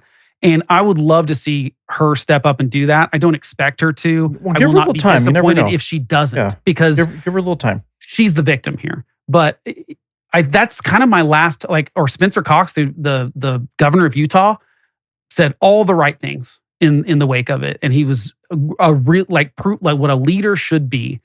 But guess who he got a call from right after he said those remarks that were like, this is an attack on free speech and this is an attack on all of us. Donald Trump calls him and says, they want to kill us, right? Like Trump's furious that Spencer, he didn't get up there and use it as an opportunity to bash the left. But he called out the stuff, he laid out the facts and he said the left isn't, he talked about the embrace of violence and stuff. And unfortunately, I feel like people like him have no future in this party. I hope I'm wrong about that. I want to be optimistic, but it's very hard to look at what will happen in 2028 and see there's a silver lining somewhere. And I also don't think Democrats are going to have it together either. I think no, they're not going to have it together for some time. And so I just don't have a lot of hope that we will. It's going to take leaders that actually stand up and say like, this is the right thing to do, even if it costs me power, even if it costs me popularity. But but we're being hopeful because you and I both said that in different ways. Mm-hmm. And I think you and I both agree there. But unfortunately, we know no one's going to want to give up the power, for example. Right. I'm with you. And maybe someone will, and maybe we will demand that at some point. Maybe I want to do something here, Blake. Yeah. Because I think on this issue, you're correct. I think we both are in agreement. We just came at it from different angles, but I'm with you on it. I think you're correct. But what I want to do is I want to circle back a bit because it's kind of come up here and there through our discussion. Okay, when we're talking about school shootings, or we're talking about shootings in general, I got to go to the guns. And it kind of came up a little bit in the beginning of our conversation, but we didn't really grab onto it. So I'm going to. Let's do it. Because like you said, in California, no matter where you go, you can't just walk into a Walmart and just buy a gun. Correct. So the whole bullshit about everybody saying we need common sense gun laws. Do we not already have those? It's my favorite term. Oh, good. But do we not already have those? I'm like, what are you talking about? Process. Yeah. Thoughts. Yeah. I'm sure you have. Well, okay. The simplest version of the gun control debate that I have with almost everyone that brings this up to me is, first of all, we have a lot of common sense laws that we don't enforce right now. So, for example, you lie on a background check, you're a felon, you're not supposed to have a gun, you lie on the background check, we have literally a form with your signature on it that says you're allowed to buy a gun, but you knew you weren't supposed to. Do you know how often we prosecute that? Like 0.2% of the time. I'm going to mess up the numbers here. It was something like there was one year where there were, I want to say there were like 100, it might not have been 1 year, it might have been a series of years. There was like 100,000 forms that they knew that like felons had tried to like buy guns or whatever. They investigated like 1,200 of them and prosecuted like 2 of them. Hunter Biden got railroaded with his thing because they never prosecute people for lying on that gun form. And so that's where I'm like, that's selective prosecution. When you say, oh, we're going to apply this gun law that we don't apply to anyone else. Straw purchases are another one where if I buy a gun because I know I'm allowed to buy a gun and I fill out the background check, but really I'm just buying it and then you're going to give me the money and you're not allowed to have a gun and I'm just passing it along to you. That's a straw purchase. Do you know how often we prosecute that? Almost never. Because do you know who most of the people that do straw purchases are? It's like girlfriends and moms and relatives of gangbangers. And so we don't want to prosecute moms and girlfriends. Right. And so, and the only times we've done is like the San Bernardino shooting. That was one where there was a straw purchase and like these were obviously like not even Americans, weren't allowed to have guns. He kind of knew they were going to do it for a terrorist attack. That's the last prosecution I've heard of a straw purchase. We'll also get one for the New York one because it was his boss. It wasn't a straw purchase, but they did go after the parent. I forgot which school shooting it was. Yes, they did. Yeah. And that is a situation where, again, I can't recall, but you know what I'm talking about. Yeah, but that's a novel law. That's actually a fairly new law. So, red flag laws. We have red flag laws. They've not prevented a single shooting that we know of. Now, I know that's a little hard to disprove, but like Minnesota has red flag laws. It didn't help in this case because it still requires someone to go to law enforcement. Beyond that, the church shooting that happened in Texas was a Navy, a guy that got kicked out of the Navy for beating his wife and was supposed to not be on the registry, and the Navy just somehow messed up the paperwork and never put him in the NICS system. So he wouldn't have passed a background check if the Navy did their job right. So again, government ineptitude. But so there's gun laws in place. Yeah. You can't just walk in and purchase. Correct. You just said that. You just said that, and you're right. True. But they don't investigate the times where people circumvent willingly. Yep. But what also is not being spoken of, and I actually went over this with a ex-DEA agent that I had here, and we talked. No one's talking about the amount of black market guns that are sold but purchased legally, kind of, from actual gun shops by cartels. Doing what you said earlier. Moms, girlfriends, brothers, whoever, purchasing these weapons, going back to the cartels, and then flooding the streets in the black market. So even though we have these laws that control people from illegally buying them from legal gun dealers, we're not stopping the cartels from circumventing the system by having the brother, cousin, aunt, uncle that does not have a record from being influenced and forced to buy these weapons and pumping them back into the streets. Well, and most of them are stolen too. I mean, that's the other thing. It's like 90% of gun use and crimes are stolen. So it's like, well, there's a problem there. I think the solution that is so obvious, and I don't understand why it's not happening, is like you just take violent crime very, very seriously. If someone gets arrested with a gun that's not supposed to have a gun, I am not normally for mandatory minimums, but I think that's one where I am. I'm like, if we've said you're not allowed to have a gun and you have one, like specifically you're a felon that's not supposed to have a gun, and you have one, you're going to jail, period. Like 5-7 years. Like no, and you can't plea it down, you can't do anything. It's like 3 years, 5, whatever it is. We pick you will definitely go to jail if you get caught. If you use it in a violent crime, if you're robbing a liquor store, if you threaten your wife with it, if you whatever, like we don't take domestic abuse seriously, and most violence escalates. Most people don't just snap and murder someone. They threaten someone and then they builds up. Actually physically hurt someone. And we just keep giving it a pass. And it doesn't help that on the political side, we give it a pass when it's on our side, or the left doesn't want to prosecute. Like, the truth is, Black people, like, talk about DC, because Trump did the whole National Guard stuff. We look at the crime in DC, it's all in 2 wards. They know that it's about 500 people they know the names of that cause most of the crimes in the city. People get arrested over and over and over and over again. You've got a DA that's not willing to prosecute because they're worried it looks like I don't care about Black people. Right. Well, guess who the victims are? They're also Black people. So 96% of the victims of violent gun violence specifically in DC, 96% of them are Black. You are not protecting or caring about Black people if you don't arrest the people that are shooting Black people. They happen to also be Black. But like, every Black resident of DC that's not a criminal would love for the people that are murdering their children to be in jail. And that's the problem, is we keep playing this game of like, well, we got to defund the police, or the left is saying well, we can't have disparate outcomes. Well, look, I don't know all the sociological reasons that some young Black men choose crime more than other races, but they're also like disproportionately the victims of those crimes. Like, if you are 15 to 30 years old and you're a Black male in the United States, or sorry, in DC specifically, you have the same chance of dying that our soldiers did in Iraq and Afghanistan. That is the percentages that we're playing with. You're literally asking these people to grow up in war zones, and the only we don't have some enemy that we're trying to fight. You could lock those people up the second you catch them with a gun. We do not take violence. You said we're a violent country. We're going to be more violent than every country we even were 100 years ago, 200 years ago. But we don't take violent crime seriously until it escalates to murder. And even then we excuse it sometimes. And so to me, all you would have to do is like make criminals understand that if they do something illegal and they have a gun illegally, they are definitely going to jail. Increase the chance of it happening. You don't have to increase the sentences. The sentences could even be lower.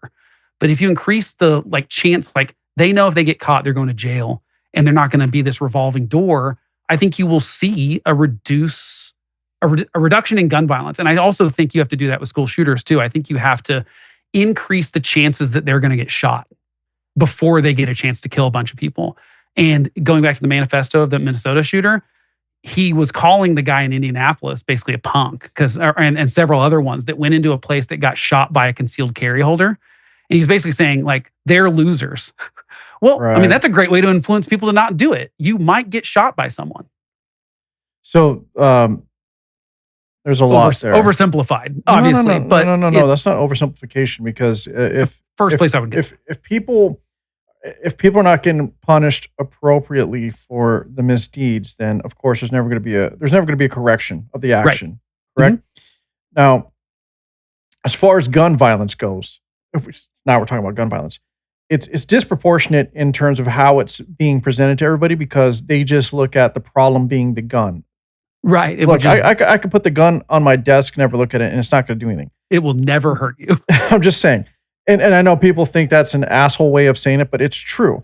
The thing that you were talking about earlier, like the people in DC, it's kind of the point that a cop doesn't want to do anything, or a DA or whatever, because they don't want to be accused of being racist, correct? And by the way, it's not even the DA in DC, it's the U.S. Attorney's Office. So like DC the president, yes. Yeah, the president has a direct line to tell that person what to do and what to not do. But even just using a DA as an example in other cities, like let's talk about Chicago, Oakland, wherever. Yep. Uh-huh. But you're right. Yeah, in DC, it's actually the president. It's like right there, like they have control. So the problem though is with people, like you were talking about the Black community, but it could be anything. It could be the Hispanic community, it could be the Chinese, it could be the Hmong community, which has a huge gang problem as well. Yep, for sure. You get born into this area, and it's hard to get out. Like they're influenced by opportunity that they don't have. They see fast money, which looks like fast money anyway. And then what you were saying earlier about the media, it's like rap music, videos, everything else glorifying this behavior. You've got people like basketball players glorifying this, showing them what, their giant chains and whatever it is they have that they're just glorifying. Like Ja Morant is a great example of like, why you're not inner city, you didn't grow up poor, you're like, and yet you're like buying into that gun gangster culture when you're like, you're a millionaire. I mean, look how many NFL players ended up getting arrested or charged for having, carrying a gun or even murdering people in a club. And it's crazy that they're buying into. So it's something that we got to change. It's a cultural change that has to happen. But I think you got to look at every single one of those kind of crimes differently, because suicides are 2/3 of gun deaths. I know that. And the same thing that works for solving gang violence isn't going to solve suicides, isn't going to solve mass shootings, isn't going to solve domestic violence. Yeah, you have to look at all of them as individual. Like, we just look at the big number and go, it's guns. Because that's the only common denominator. And what you said is correct, because like a lot of people don't even realize that gun deaths, the leading cause is actually suicides. People don't even realize that. Yeah, and that's what I don't like about a lot of the statistics on guns, is that they're wildly misinforming people. It's not that they're lies, it's that they're like, if you don't mention that 2/3 of gun deaths are suicides, you're not really wanting to tackle the problem. You just don't like guns. Because I just think you tackle those two totally different ways. I think something like a 3-day waiting period might cause suicides to go down. It might not. I don't know. And I also don't think that's an infringement on anyone's Second Amendment rights, as long as you had a carve out for if someone was truly scared of, like, in a domestic violence situation or something like that, you could have exceptions to that. Like, I would think of that like sort of like a red flag thing. But it's just like you got to have different solutions for different problems. Right. But most people aren't having honest conversations about what the real problem is. Let's go back to the gang violence thing with guns, though. Yeah. In your opinion, there's no right or wrong, because none of us are qualified. I don't think. Maybe you are. I don't know. I'm not qualified. But I mean, yeah, I don't know if I am either. We'll see. What is the solution of changing the culture, to where that is no longer glorified? Like, obviously, it's helping to create a pathway to opportunities to where they don't feel they have to turn to that. Yep. But how? Well, how do we break that cycle? I think the punishment part is an important part of it, because you have to, and like I said, there are varying degrees of that. If you catch a 15-year-old with a gun, I'm not saying we throw him in jail, even necessarily.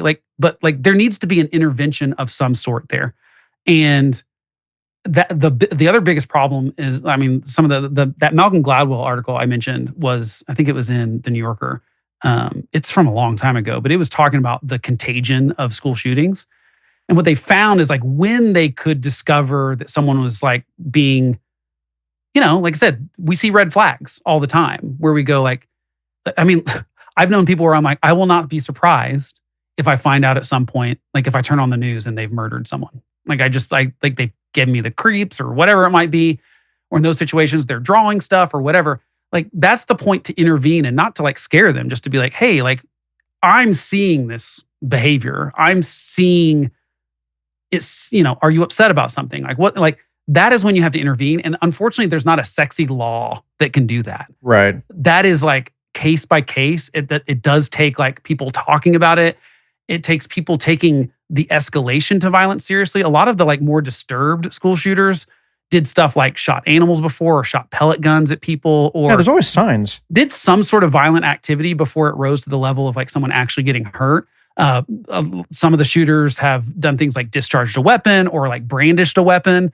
Like, those are things where no, we got to take that more seriously. Like, I'm a gun owner, I carry a gun, but like, I do not like gun owners being irresponsible, because so Blake, where's the intervention though? Is it just law enforcement, or is it coming back down to the parents? I think parents are a much bigger part of the conversation than we ever talk about. But again, the left doesn't like to believe that you need two parents. I even just read an article yesterday trying to sort of debunk that like 2-parent households are better, because they were like, well, but if you look at first of all, they lied about some of the statistics. They were claiming half of Black children are in 2-parent households. It's 42%. I'm not saying you're close, but I mean, it's a little different. And they're like, well, even when you compare for that, they have worse outcomes than white kids in 2-parent households. And I go, okay, that could be true, but that doesn't mean you shouldn't encourage 2-parent households. Like, it's like all the data shows that kids are much better off in 2-parent households. And that is not to say that if you are divorced, you are a bad person, or, especially you're in an abusive relationship, or they're abusing, like, there are all sorts of reasons, but it's just that you are giving your kid a disadvantage. Like, that's just part of it. Now, kids are resilient, and I know so many people that had terrible childhoods and have turned out to be wonderful people. They're not murdering, they're not violent, they're not any of those things. But it's because other people stepped up. The government can't do that. The government cannot love your kid. The government cannot love you. Right. The government cannot even really, I don't think the government can really protect you from bad parenting until it like rises to the level of abuse. Like until it's something that like we can arrest a parent for or take kids away from the parents. It's drug addiction, it's abuse, it's like all these kind of things. Like the state, I think, should step in those situations.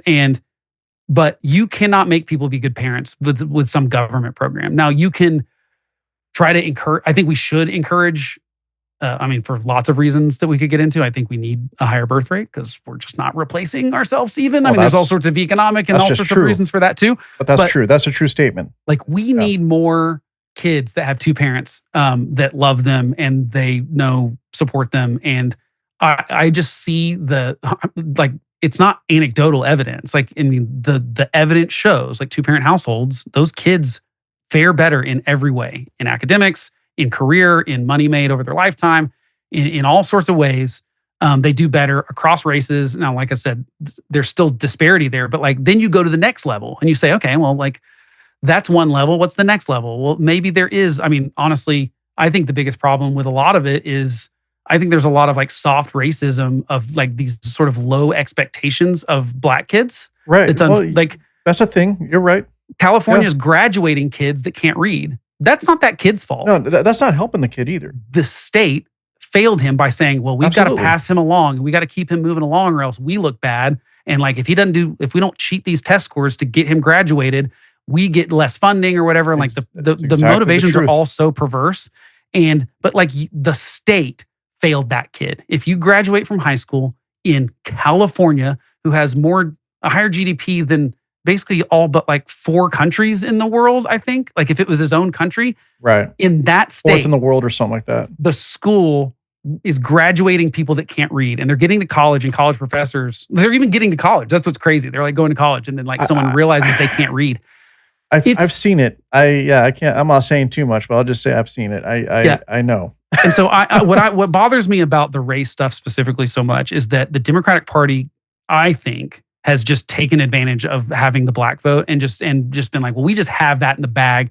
And like, but what have they done for Black people? Like they said Black Lives Matter and they put Black things on their Instagram profiles and they say a lot of stuff, but I don't see a lot of actions making Black people's lives better by the Democratic Party. I really don't. And I don't think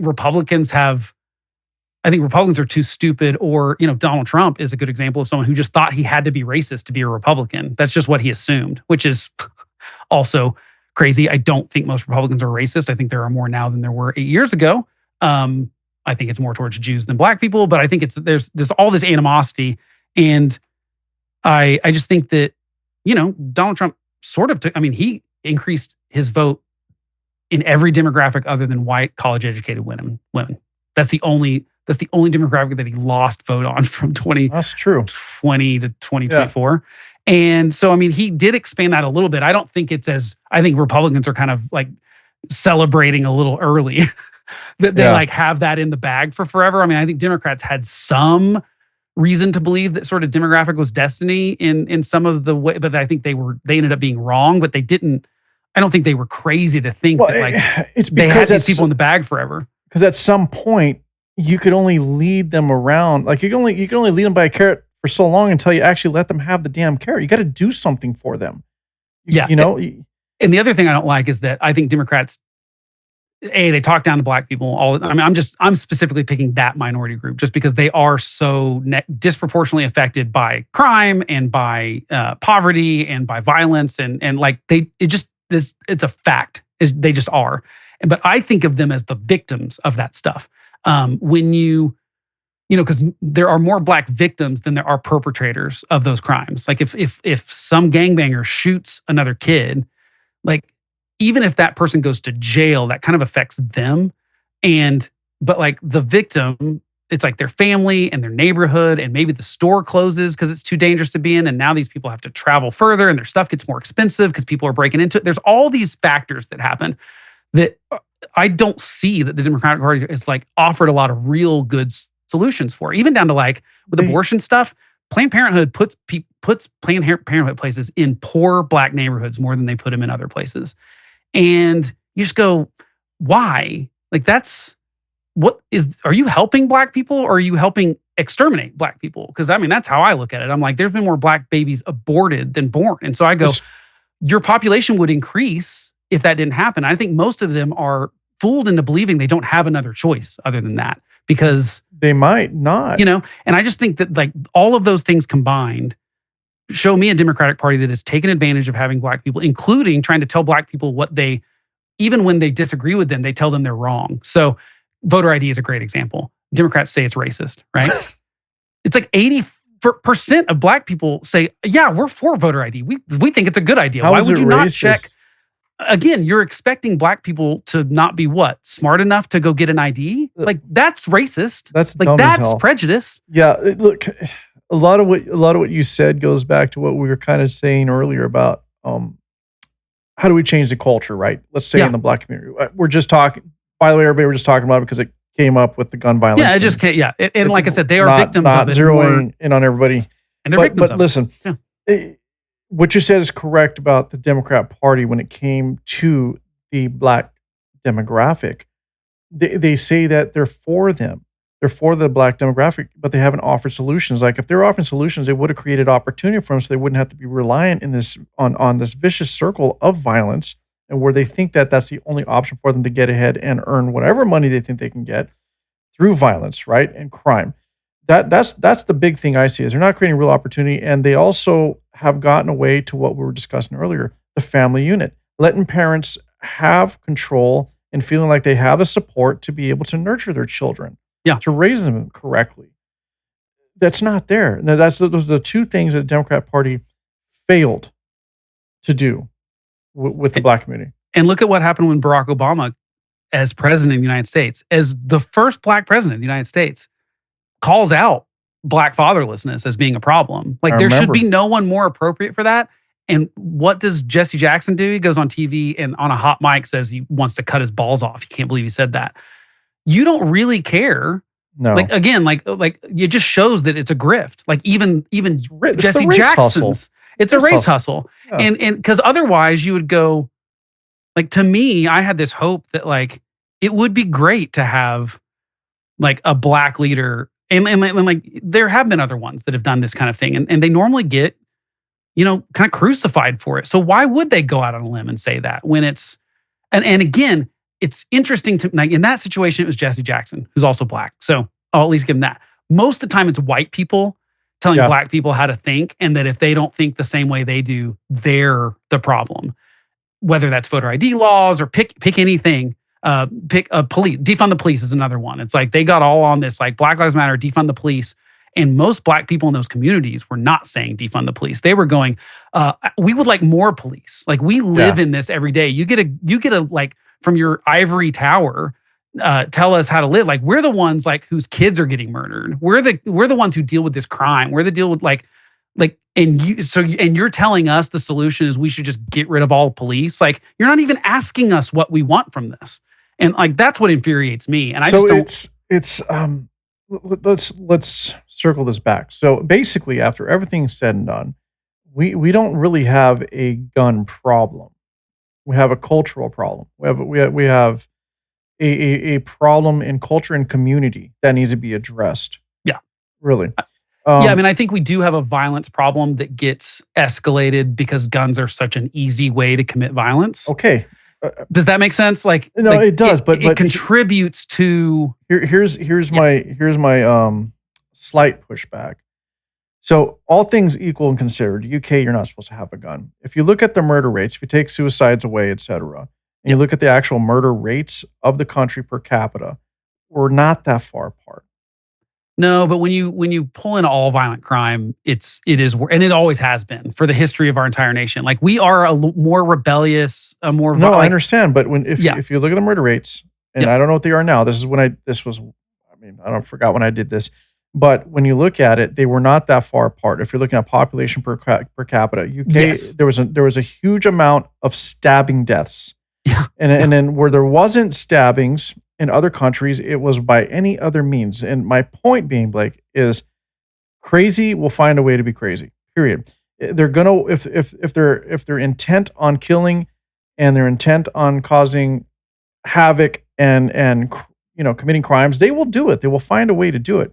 Right. Look at people driving like vehicles into crowds of people and stuff now. But guns make a statement because they're pretty finite. I mean, it's Well, many and cases, there is the, I mean, again, another thing with going back to the contagion thing is it's a media problem in the sense that like when it's an AR, right. it Agreed. seems so much scarier. Like, Agreed. and most of the people I know that are ignorant on guns, and not because they're stupid, just because like they don't own them, they don't want to, and that's fine. Like it's totally your right to do whatever you want to. When I actually explain what the differences are between like an AR and the rifle, well, not really, maybe not the rifle, it was bolt action, my point is like, and then you look at the actual stats. It's like, do you know how many people are murdered by all rifles in the country? It's less than 2% of all the murders in the country, as opposed to handguns and shotguns. And honestly, more people are murdered by fists than they are by rifles in the United States every year. So, but like most people, people don't, because it's just not like, that's not sexy. No one is scared.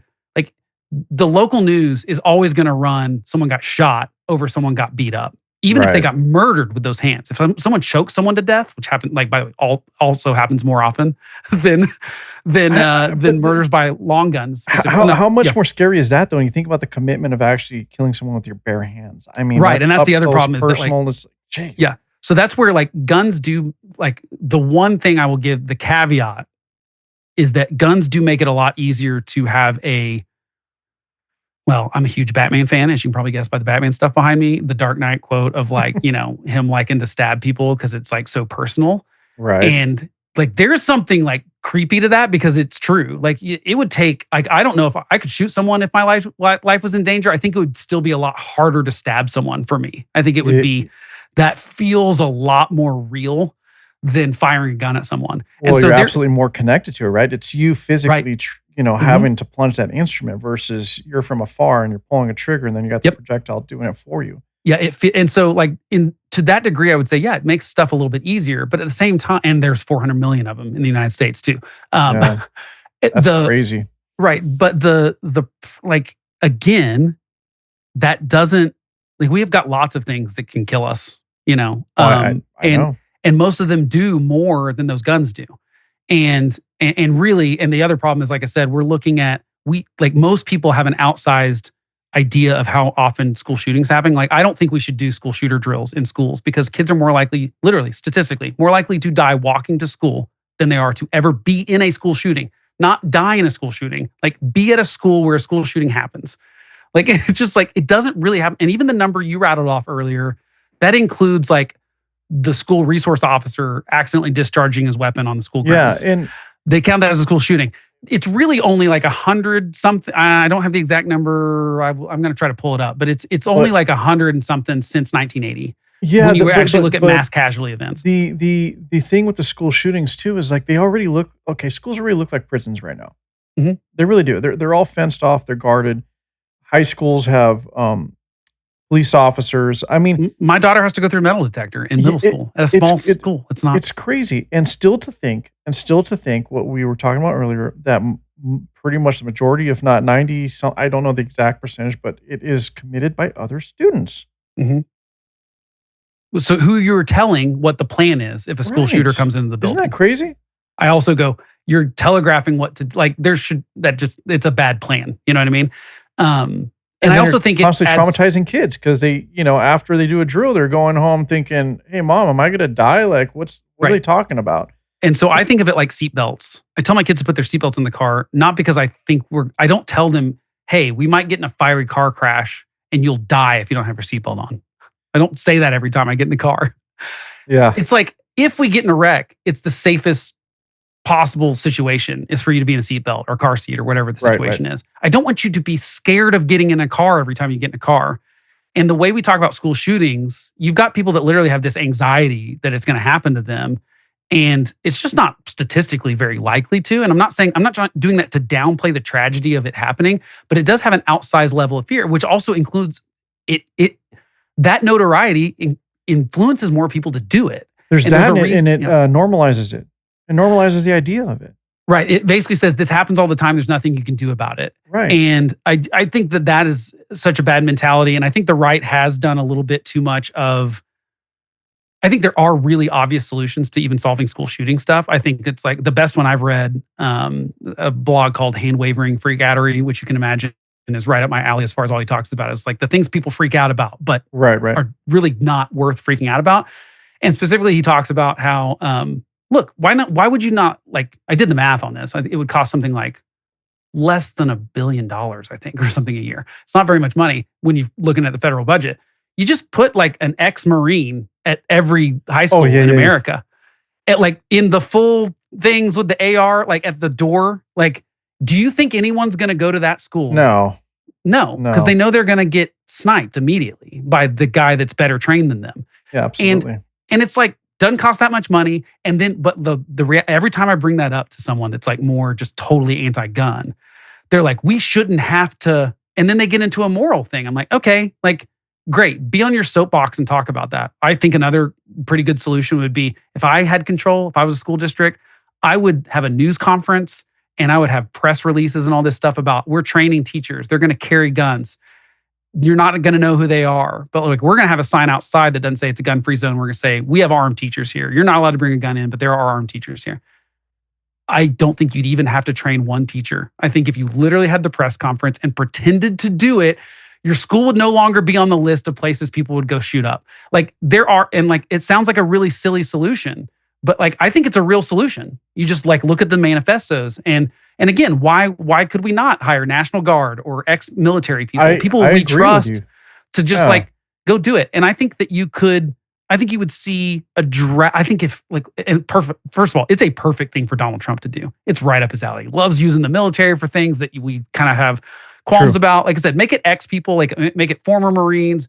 They're not like, they're really just the resource officer. They're just not the fat guy that can't be a real cop. They're like, and pay them well. Pay them 80. I think I did the math on if you paid them $80,000 a year, which is pretty good amount of money for sitting at a school, right? Basically being a security officer. Make it 100,000. You think we should have them in like full fatigues and everything too? Yep. I'm saying like the full just on. Give the whole, give that whole look. The uniform, aura, the AR, all the vest stuff, chapstick over here, like all of it. Like make it look like I went to my sister-in-law. I just graduated from the Naval Academy and we went to her graduation where JD Vance was speaking. Can you imagine what the security was like to get in? First of all, it was wildly disorganized because they probably fired everyone that did it the year before. So it took us 3 hours to get in the stadium. And anyway, but like you knew, like they were, and this is a place they guard all the time because it's the, it's the stadium that a president or vice president speaks at every year at this graduation. They should know how to do this. But yeah, everyone there is like in full on, like no one's messing around. You don't have any like fat cops there, like with their little revolver, and like everyone was like full gear. And I'm just saying there's a seriousness that people take. And it, like what like I said, I don't like is the pushback from people that are really anti-gun is that they're just like, we shouldn't have to do that. We shouldn't have to fortify our schools. I'm like, I agree. I wish we were in a world where we didn't have to do this. But wouldn't you rather do the thing that prevents it from happening than have the moral high ground of kids not having to see a gun on campus? First of all, I don't think like everyone already has the like resource officers. They're just poorly trained. They're not. But we still have to address the issue of the majority of school shooters being, carried out by other students. Yeah. Okay. At max, there have been 191 active school shooter incidents at K-12 since 1980. That's like active shooter, like it's indiscriminate. It's just about killing as many people as possible. Deliberate mass shootings versus in those there and keep in mind I wrote this is probably a year old, so there might be a couple more than that of those since 1980. 148 student fatalities and 450 wounded. That is not, when people call it an epidemic, like I said, more kids have died walking to school in that amount of time, more kids have died in the car rides on the way to school, more kids have died, like there are also more kids have probably died drowning, I imagine. I mean, like way more, and like swimming pools are the most dangerous thing that we have around everywhere. And like more people die of accidental drowning than almost anything. It's like small kids and older adults generally. But, and again, we go, how could we make that better? Well, most state laws now have a thing. It's like a building. You got to put a fence around it where a kid can't get into it. Like there's some really just smart things that you can go, that's an easy thing to prevent a kid from falling in a pool. And I look at school shootings the same way where I go, and that's why I say the media is to blame. Everyone would overestimate that number. If I polled 100 people on the street, everyone would think there'd been more than 191 shootings. And everyone would think that more than 148 kids had died and more than 450 had been wounded. And I'm not saying all of those aren't tragedies. None of those should have ever happened. But there are like 40 other problems that are more important. But I think this is just such a, like I said, put armed guards outside, you're done. And make them be people that are already really well trained militarily. And like I said, I think it's something that's right up Donald Trump's alley. I think it would be actually a great thing to try. Like, just get the states to go in. Like, here's what I think would happen. The realistic version of this is Donald Trump gets all the red state Republicans to have the National Guard do that. You just post one guy out of every high school. What I think you would see is a real-time experiment where shootings would go down in those red states and they'd stay the same or whatever in the blue states. More than likely. Yeah. You know, and I would bet money that that's the result of it, is that you do not see a school shooting at a place that has an armed, like, military guy outside. So I don't know if that's too inelegant, but no. Like, we covered a lot of ground here. I don't know if we have time. It's up to you. I was going to see if we can go overseas for a bit and get your opinion on let's do it. Yeah, I'm in. Okay, so let's go overseas now. Yeah. Because domestically we're a mess. We got ideas, but hopefully some of these get implemented. That'd be great. Yeah. So let's talk about what's going on with a lot of the European countries that are recognizing the state of Palestine. I don't know how you feel about that situation in general. Oh, I've got lots of opinions. Yeah. Okay, but it is very interesting. Yeah. How everyone is completely anti-Israel, anti-Semite as well, or anti-Semitic. We've seen an increase of that in the United States. Oh yeah. And I'm not. I'll just hear you out. We'll see where this goes. Yeah. But what are your thoughts there?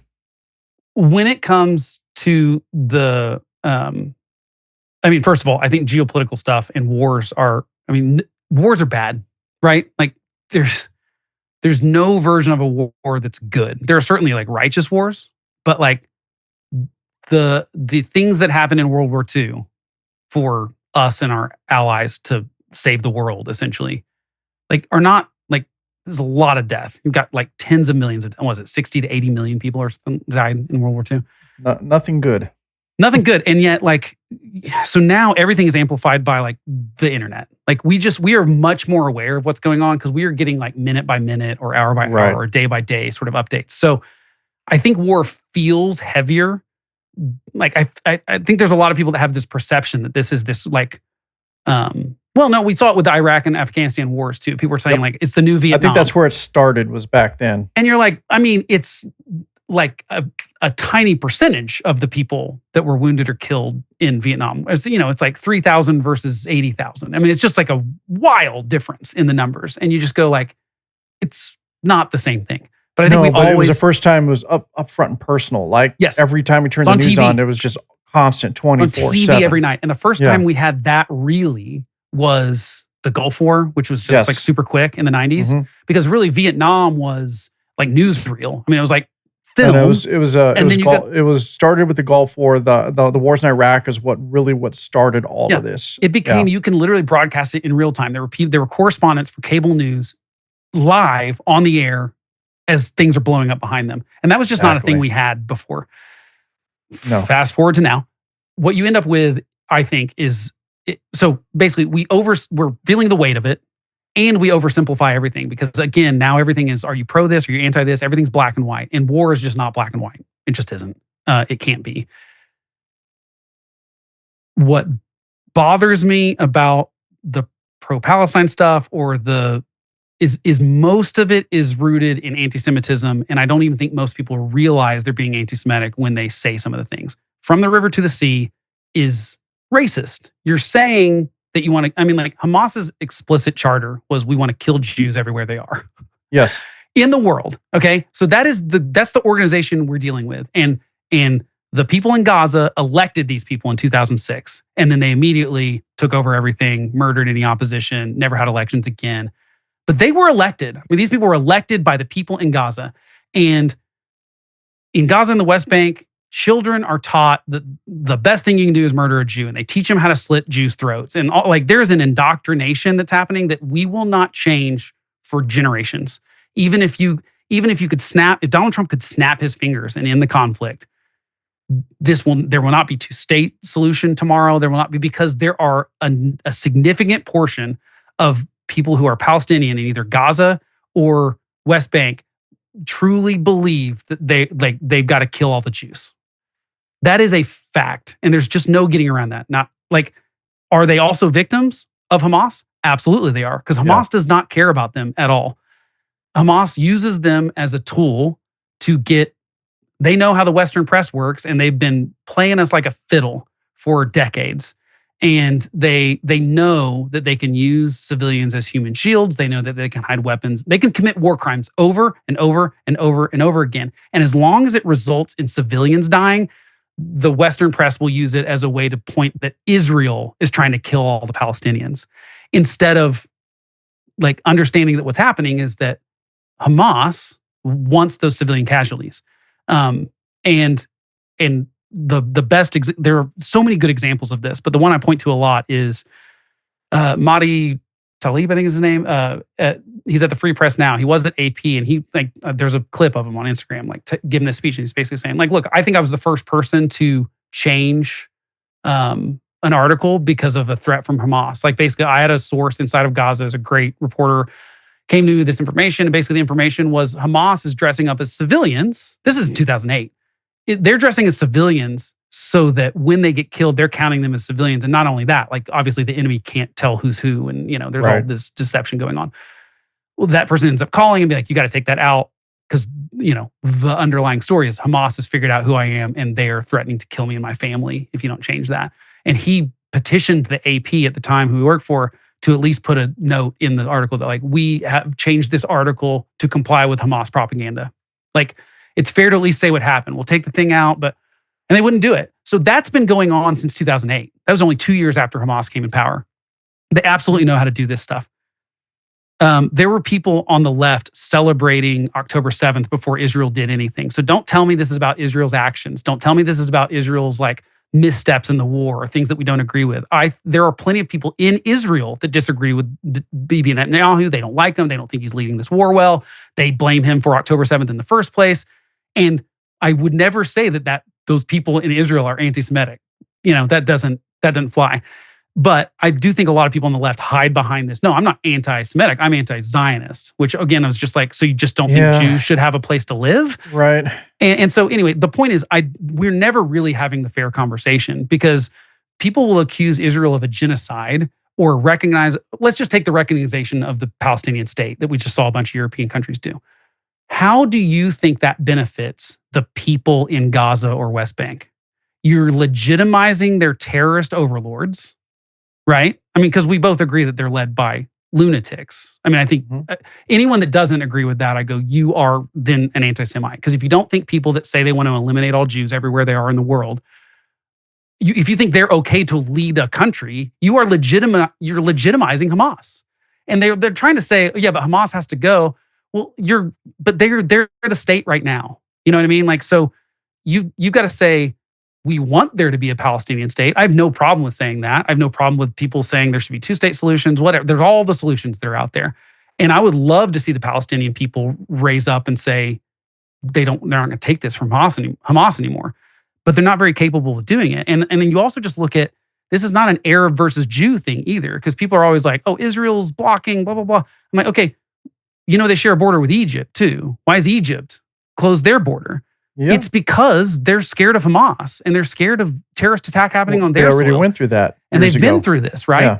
And so I go, okay, this is not as simple as Jew versus Arab, because this is Egypt, Arab majority, Gaza, and Egypt doesn't trust Hamas or Gazans. It's so much more complicated, and I just find that there's almost nowhere having a nuanced conversation about it. I do not think Israel has done everything right. It would be impossible for anyone to in any kind of war situation. No one has. We didn't do it right. But the thing I point to all the time is that when you look at the civilian to combat ratio of killings in Gaza specifically, this entire time for almost 2 years now, it's like 1.5 to 1. Like ours was like 9 to 1 in Afghanistan or something, or in Iraq and stuff. It's unheard of in urban warfare. It's literally something that militaries are studying, because they're like, how did you pull this off? They've dropped more bombs than they've killed people in. Well, so does that mean they're bad shots. Like, if you're trying to do a genocide, you could just kill everyone. Like, Israel has the power to do it. They're And they've said telegraphing that. their moves. Yeah. They're dropping leaflets. They're announcing stuff. Part of the reason they've had to level so much of the Gaza Strip is because they will move people out of an area and then they go start searching house by house for tunnels. And what they were finding is like bombs. Like, they're rigged to kill. Well, so do you think the IDF should send soldiers into their death to search a place? No, they're sending drones in now. And once they see it tripwired up, they just blow the whole building. They literally just call in a missile. They blow the whole thing up because it's not worth losing more lives. But they've got to find Hamas. And so they're just blowing, like, that's why they're leveling buildings. They're not doing it for funsies. They're doing it because Hamas already rigged the buildings to blow if they walk into them. They're booby-trapping stuff. Hamas has committed every war crime there is, and yet no one talks about them. You've also got a situation where you have a captured people. So, southern border, Egypt doesn't want them. Right. No other nation there, or nation state, will take Palestinian refugees. Nope. No other Arab country will. And yet you can't go in and conduct your insurgencies to take out and target Hamas. So the only criticism maybe is, well, how come Israel can't filter through the people who are not Hamas and good people and, because take care Hamas of is them? making that very, very hard. They're hiding amongst those people at every. Yeah. Agreed. So you've got all these Arab nations not wanting to take them in, and then the other thing that has been so ignored and convoluted and a bunch of bullshit is everyone's talking about the history of the land that goes back, and it's always been Palestinian. And which is not. I've had so many conversations with various people on this, Blake, and it's tiring. It really is. Yeah, but I mean, again, you go, okay, I'll forgive the ignorance for people that aren't Christian or Jewish, but I find it hard to believe that they don't know that history of the Jews, not just like the history of the ancient Bible stuff. Like, I mean, these guys were slaves in Egypt and stuff like that. And this is Promised Land. And even if you don't want to buy that stuff, I mean, there's historical accuracy to that you have to believe some of it. And then, but like, okay, we don't have to go back 3,000 years. We can go back to the 1930s where they were ran out of every European country. And so I go, okay, where do you want to go? And I go, has Israel ever started a conflict? No, they've not. I mean, you can even go before 1930s, go to what, 1917? Right? Yeah, but I mean, Israel's not a nation until 1947. So you like, no, what I mean is, as far state as for something, but yeah, as far as people that became displaced. Yes. Ottoman Empire. Yep. And then the people who claim to be Palestinians of the land and have heritage were people who sided with the Ottoman Empire to help them push out the Jewish people who became displaced. There was always a Jewish presence. So I'm pretty sure it sounds like you and I know enough on this, and you can even go back further. The tribes of Judah that became the Jewish people, even going further than that. And also show me any territory in the entire world that has been the same group of people the entire time. Oh, like you can't even find one that's lasted for thousands of years. I mean, like China's fighting with people about their land. I mean, like Russia is doing the same. Like, this is a normal thing. It's not been normal for our lifetime because post-World War II, we said no one is doing this conquest for territory anymore. And we're going to make sure it doesn't happen. And not that it's not happened at all since then, but like, you don't get a Germany trying to take over the world. You don't get like that kind of thing happening since then. And what people forget is that in every war, the aggressor, if they go in and try to fight someone and they lose that war, territory is almost always something they have to give up. And Germany had to do it for a while. I mean, like, obviously the Soviet Union had to break up, even though that's not even like they lost the Cold War or whatever. But Germany had to do it. You had a split thing. You had Berlin Wall. You had all that kind of stuff. Japan had to, relegate a lot of power and stuff like that. And we said we're going to build these nations back up. We didn't have to do that. Like, we were the exception to the rule. Most of the time when you win a war, you just go like, you're ours now. Like, that's what happens when you get attacked and then you win that war, is that and that's what is like all of the territory Israel has ever taken or expanded has been after they were attacked by not normally even just one nation. It was like multiple nations around them. And they win the war. And then they go, the consequence for that is, like there should be, like we talked about gun violence. There should be consequences for invading another country. I hope that Russia has consequences for having done it. I think they already have some in just the amount of people that have been wounded or killed of their citizens. They will. I think they will. And so there are consequences to starting a war. And for some reason, and I think it's anti-Semitism, none of those rules apply to Israel. So we apply a different standard to Israel than we do to every other country in the world. Any other country that got attacked, I don't believe for a second if cartels in Mexico, let's just pretend the cartels totally had control of Mexico. I mean, I think that's not that far off. Okay. I was going to say, I'm not sure how much that's pretend. But like, they don't have a Hamas level of control over stuff. But let's just pretend they did. And they came across our border and murdered, I think the math would be 30,000 people in Texas. Like, if you're looking proportionally. Do you really think that like anyone would blame us for going into Mexico and just bombing the absolute crap out of the cartels? No. I mean, one. We've already proven what we would do if we can. Yeah. If we were. World War II. That's when it happens. We get bombed at Japan, and that's even relatively smaller number than got killed of Israel's population on October 7th. The thing is, with the Middle East, has been in constant conflict forever, all over, or not over, but under the guise of control of a holy land or under the guise of religion. That's what it's always been about. Yeah. But today's conflicts, if we're looking at extremist Islamists or extreme Islamists who are using their religion of Islam, not even the true faith. They're using the extreme side of that to try to gain support, subjugate people, and all they really are doing is using it to be vicious dictatorial rulers, authoritarians. I mean, that's all they want is power and money. And that's even care less about the religious aspect. That's even between different versions of those Islamic extremists. Absolutely. And so now I have more hope about the Middle East than I have in a while, in the sense that like I'm going to give Donald Trump the credit in that the Abraham Accords were like a legitimate thing I did not think was possible.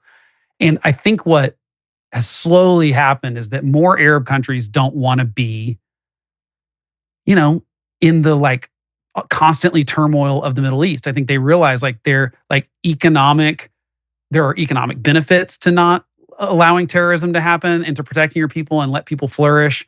And you're slowly starting to see more people disassociate from Iran. Iran is obviously the gigantic thing that we've never mentioned Iran, but Iran is absolutely stoking all of this. Like they support Hamas, they support Hezbollah. I know they fund all these terrorist organizations and use them as their proxy so that they are not directly involved and can say, hey, it wasn't me. We didn't do it. But I think like the combination of the Abraham Accords that had a few nations come on this and start supporting it. And then you see during this conflict, you see nations like Jordan and stuff like swatting missiles and drones out of the air because they're in their airspace and they're like, hey, you're in our airspace. They wouldn't have done that 20 years ago. So I see that. And then I see more people like Egypt, it's like they don't want the thing is more and more people are wanting to be allies with Israel in the sense that like we want to trade. Like we want to we don't want this. Like you're seeing that happen more and more. Well, I think the biggest tell to that is when Israel when they launched that attack to kill those 5 Hamas leaders, right, in Qatar. Qatar was not happy about them invading their airspace and violating their sovereignty by doing that. But at the same time, after they had their emergency meeting with the Arab Islamist nations, everybody was mad. They called on Donald Trump even saying, hey, you have leverage over Israel. Can you please rein them in? But none of them attacked Israel. I think on one side, they probably realized like Hamas, yes, is a problem. We need to find a solution. I think personally that a lot of the Arab nations that you were just speaking of, I think they want to modernize and move forward and are getting tired of being held back by this constant bickering and bullshit. But they even have a hard time getting a handle on these extremists because you're literally fighting some guerrilla warfare within their own. And it's evil. Yeah. Again, it's like people that are willing to. Absolutely. It's very hard to stop people that are willing to kill themselves to kill other people. It's very hard to stop that. Fanatics. They're just fanatics. They're fanatics, and so like that is the part where I go. All of that. It's like I have more hope than I have in the sense that there are some more normalized relations. So, you look at like no one defended Iran in any of this stuff. Iran didn't even really retaliate. They kind of like threw a few things Israel's way, but they knew it wasn't going to work. No, they knew. So let's get back to the European nation. I mean, let's just specifically Starmer and Yeah. Macron. I like. What do you Mhm. think of these people that are calling for this recognition of statehood? Now, here's the thing. You touched on a bit when you were talking about recognizing them as a state. But the problem is if they do this, then now it literally becomes a conflict between legitimized, recognized states or nations, right? So now Yeah. is it considered a legitimate war between two states? That's what I don't think they're thinking of the consequences of this. I don't Yeah. think they've really thought about what it means for them. I think it's virtue signaling is what it is. Right. You mentioned that earlier. And it's basically like I'm signaling to, and first of all, I have this conversation with lots of people fairly often because I think so much of it is anti-Semitic. And like I said, I don't think most of the time they realize they're really being anti-Semitic. They just don't even understand what they're saying. They're just parroting what they heard. And I think it's understandable for people to be really upset about seeing people like civilians and kids dying. Like I think that that's Yeah, a totally normal is. reaction to be outraged about it. I just don't feel like I felt I feel like specifically that October 7th didn't get the press coverage that that anything that the IDF does wrong, be it a mistake or bad behavior. Like I think But- both those things happen. And I don't see, like, what I saw after October 7th was a bunch of people cheering on women getting like raped and then murdered. And doing it in front of their friends and watching their friends die and killing parents in front of kids and kids in front of parents. Like the barbarism of what Hamas did that day should have been the thing that like totally did them in. Now, they knew what they were doing by pulling hostages in. They had this plan all along. They knew what the goal was, is to entrench Oh yeah, they trained Israel It into was this long obviously- thing, because Israel will like look worse and worse the longer it goes on. And they control everything. They control the Ministry of Health. They control any press in there is controlled by them. They don't let anyone in. So no one really knows what's going on. So and for whatever reason, our Western journalists choose to believe Hamas over anyone else. And I think that speaks to the anti-Semitism of it. Like I said, I can't. Like Israel think of a was better- criticized for the response before they even responded. They weren't criticized for the response. People were cheering it on while people were still being raped and murdered in Israel while it was happening. And cheering it on and going like, this is what's turning it into oppressors versus oppressed. Again, that's a left problem, is everything is about who's the victim and who's the person victimizing, who's the oppressor, who's the oppressed, who is the settler, who is the they've turned this whole thing into like everyone's evil, America's evil. And again, they've been indoctrinated to believe that anytime there's a power dynamic that's different, that the person that has more power is evil and the person that has less power is good. And that is just flawed. That is not, if someone's abusing their power, but like, again, the oppressor in this case. And so we excuse it. And they did. I mean, like you saw on college campuses, you saw on the progressive left, you saw a celebration, not just like I think sometimes people have to be violent to get rid of their oppressor. It was like a celebration. What- And I just go, when it's always Jews that you're celebrating dying, there's a problem. Like you're not calling out China's oppression of Uyghurs. You're not calling out I think you're thinking a lot of what I'm already thinking one before I say it. It's funny. right. There are actual genocides happening all over the world. there And is. yet the one we talk about is the alleged one that Israel is like, they're the worst at genocide anyone's ever been. Well, If they're trying to kill all the Palestinians, because they could drop one bomb tomorrow and be done. Oh, they with it. could, but let's talk about two things first. Let's go back to a statement from River to Sea.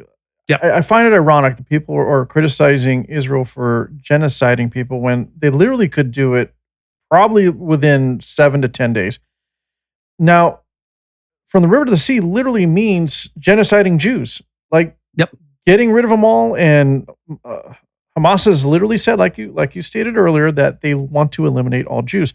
Here's Everywhere in the problem. world, not just in the land just that they eradicate think they them. should occupy. Like all of them, we want them eradicated. And I think it's really important that people understand that, because Right, I don't but- think that is being. The New York Times does not mention that. Let's talk about this other situation about recognizing the Palestinian statehood now. Mhm. We have we have an issue or they have an issue, the UK, with mass immigration of people that are unchecked and unvetted. You just saw what happened. It was either today or yesterday in Italy, right? That uprising and riot over the Italian government not wanting to recognize the Palestinian state. Yep. So they had this giant riot with everybody on the streets holding Palestinian flags. The UK is having these issues right now. France has always had an issue with all of this. So now, if they're all going to recognize them, they already have all of these people who support Palestine, who are obviously Arab or from those regions. I'm sorry, but they just infiltrated you. And now that after you recognize the Palestinian state, now they have even more of a reason to turn on you and claim your land for Palestine. And again, I think I might be way off on that, but I kind of see it. I mean, it seems like this has been a long-term plan that's been put in place, and they have been using and actually doing for quite some time. Yeah, the thing is, I don't even think it's. Well, there's several things going on there. There's a lot. There's a whole lot, yeah. And it's not just about Palestine, right. Honestly. So what's interesting about all of this is that I would put people in two different buckets. If you have fled to another country, like not saying great things about your country, probably. You at least thought wherever you went to, like I said, a lot of refugee kind of situations. You got people from Syria, you got people from all these war-torn areas of the Middle East because of these conflicts that have been going on, often between two different versions of Arabs, right? Like what happened in Syria is like nothing to do with Jews, right? Or like not nothing, because I mean, obviously there's a American, there's things, and that's where I can't get with the right and the left now, that like everything is explained by Jews are nefariously controlling everything. Like that's just where everything goes eventually now. But like in those situations, like you cannot blame the Jews for Syria. You cannot blame the Jews for Iraq, Iran, or like any of these places where people are being legitimately oppressed by the people that are in power that like really just do that so that they can oppress people. Like the goal is power and oppression and money and all the things that go along with it, or just religious fervor, whatever it might be. But these people have fled those places to go to other countries. And I would be willing to bet, I've not seen any polls that say this, but I'd be willing to bet most of them are not immediately in a situation where they feel like they're going to defend their home country that they fled and be against the country that has accepted them, right? I would just think that for the most part, that's not how it's going to work. I'm not going to say they're going to but what I think happens is that there are bad seeds in those groups of people, just like everyone else. I don't think it's all of them. I don't even know if it's a high percentage of it. I don't know the numbers, but I do know that like in Britain, there have been a bunch of gang rapes essentially by like refugees from specifically like Somalia. A lot of the middle, Somalia. It is happening and it's verifiable. But and then what happens is that like there's been massive covers up that, because like the politicians can't talk about it. And it's not for fear of being attacked necessarily from those communities. It's from being called racist by the sort of look. And so to me, it's like they're capitulating to, there's a bunch of people defending a group of people unnecessarily because they're worried it's racist to call out rapists, doesn't matter what their skin color is. And to me, that's the rape thing specifically is like such a thing where it's like similar to the Palestinian statehood kind of thing, in the sense that there's pressure to do that. But like that's such a good example of like we've got verifiable evidence that like the police didn't pursue it, politicians didn't pursue it, newspapers tried to cover it up and pretend it wasn't happening because everyone was so scared of being called racist, right?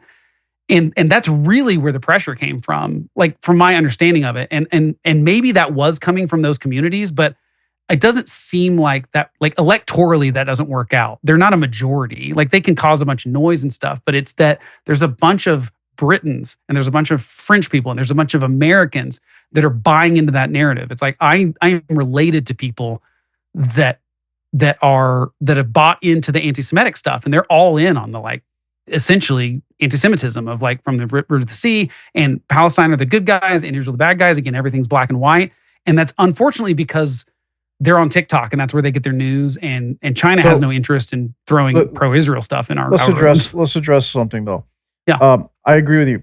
True refugees don't have a problem with. Okay, what I'm seeing a problem with is this is obviously, to me, organized, because if you see what's going on in the UK, some of it is, okay, yeah, for sure. you are seeing where now they're trying to push their it's not going to probably happen soon, I don't know, but Sharia law in some areas. You have complete communities that are completely just Muslim. You have Muslims that are in that are becoming mayors, or becoming I'm not sure the complete political structure, but anyway, they're in Well, city the London's governments, mayors, etc. yeah, I mean, like, yeah. But not just that, but other positions. They're pressuring the police. If you look at Ireland, the people of Ireland aren't very they're not very happy with what's been happening. And they're super anti-Semitic. Now, if and this is this is going to be my point, Blake. If it was all about refugees and it wasn't about some kind of planned operation with Palestine, then why aren't these refugees going there and standing up for a free, democratic Syria? Oh, right. Yeah. No one's going and saying, I want a free, democratic Somalia. I want a free, democratic Syria, or, whatever it is. It's all free Palestine. It's all Palestine, Palestine, Palestine. I think most of that is the anti-Semitism. Like I do like it's because it's so? Israel. And I think that when you get to all those other conflicts, Israel is not the primary, like one of two sides on it. And so it's just like, they can't blame, like the Jews are going to get blamed for everything if they can get blamed for it. And so you can't blame them for Syria. You can't blame them for Afghanistan. You can't, you know what I mean? Like, it's like, you can't. And so it's just an inconvenient conversation at that point. What about the African refugees though? That are from Islamist states as well. Israel's pretty far removed from those conflicts. But it's sort of the same situation there. It's like most people are not talking about those conflicts. Like that is not something that gets brought up ever to me, is like the Somalian stuff or even like Pakistan, India stuff. Like, right. Unless it deals with Jews. And like I said, I go, okay, what's like, you'd say it's a power dynamic. Well, how is that not with India and Pakistan? Like, there's a power dynamic there too. India is much more powerful than Pakistan is. Like, and they've got a long history though, those two countries. I know, and like that's the problem, is that there's a lot of history and all this stuff. I also just don't think it's realistic to have I think it's very rose-colored glasses and optimistic to think that like this is not something that humans are going to deal with always. Like we fight over stupid stuff. It's like, you look at, like, speaking of genocides, it's like Rwanda, like that was like, they were trying to find a racial difference between each other, and it was totally arbitrary, and it was a genocide. And it's like, well, that doesn't make any sense to us. And it's because humans are fallen and evil, and like we will find the thing that makes a difference between us, and we will kill each other for it. And that sometimes that's race, sometimes that's religion, sometimes it's like we want that land and you've got it. Sometimes it's resources. Sometimes it is just, I think we need an enemy, and so especially people in power have to do that. So like Hamas needs the Jews to be their enemy, because otherwise they can't demand the control and the things they do to they're not citizens. It's not the right way to say it, but like they're subjects essentially.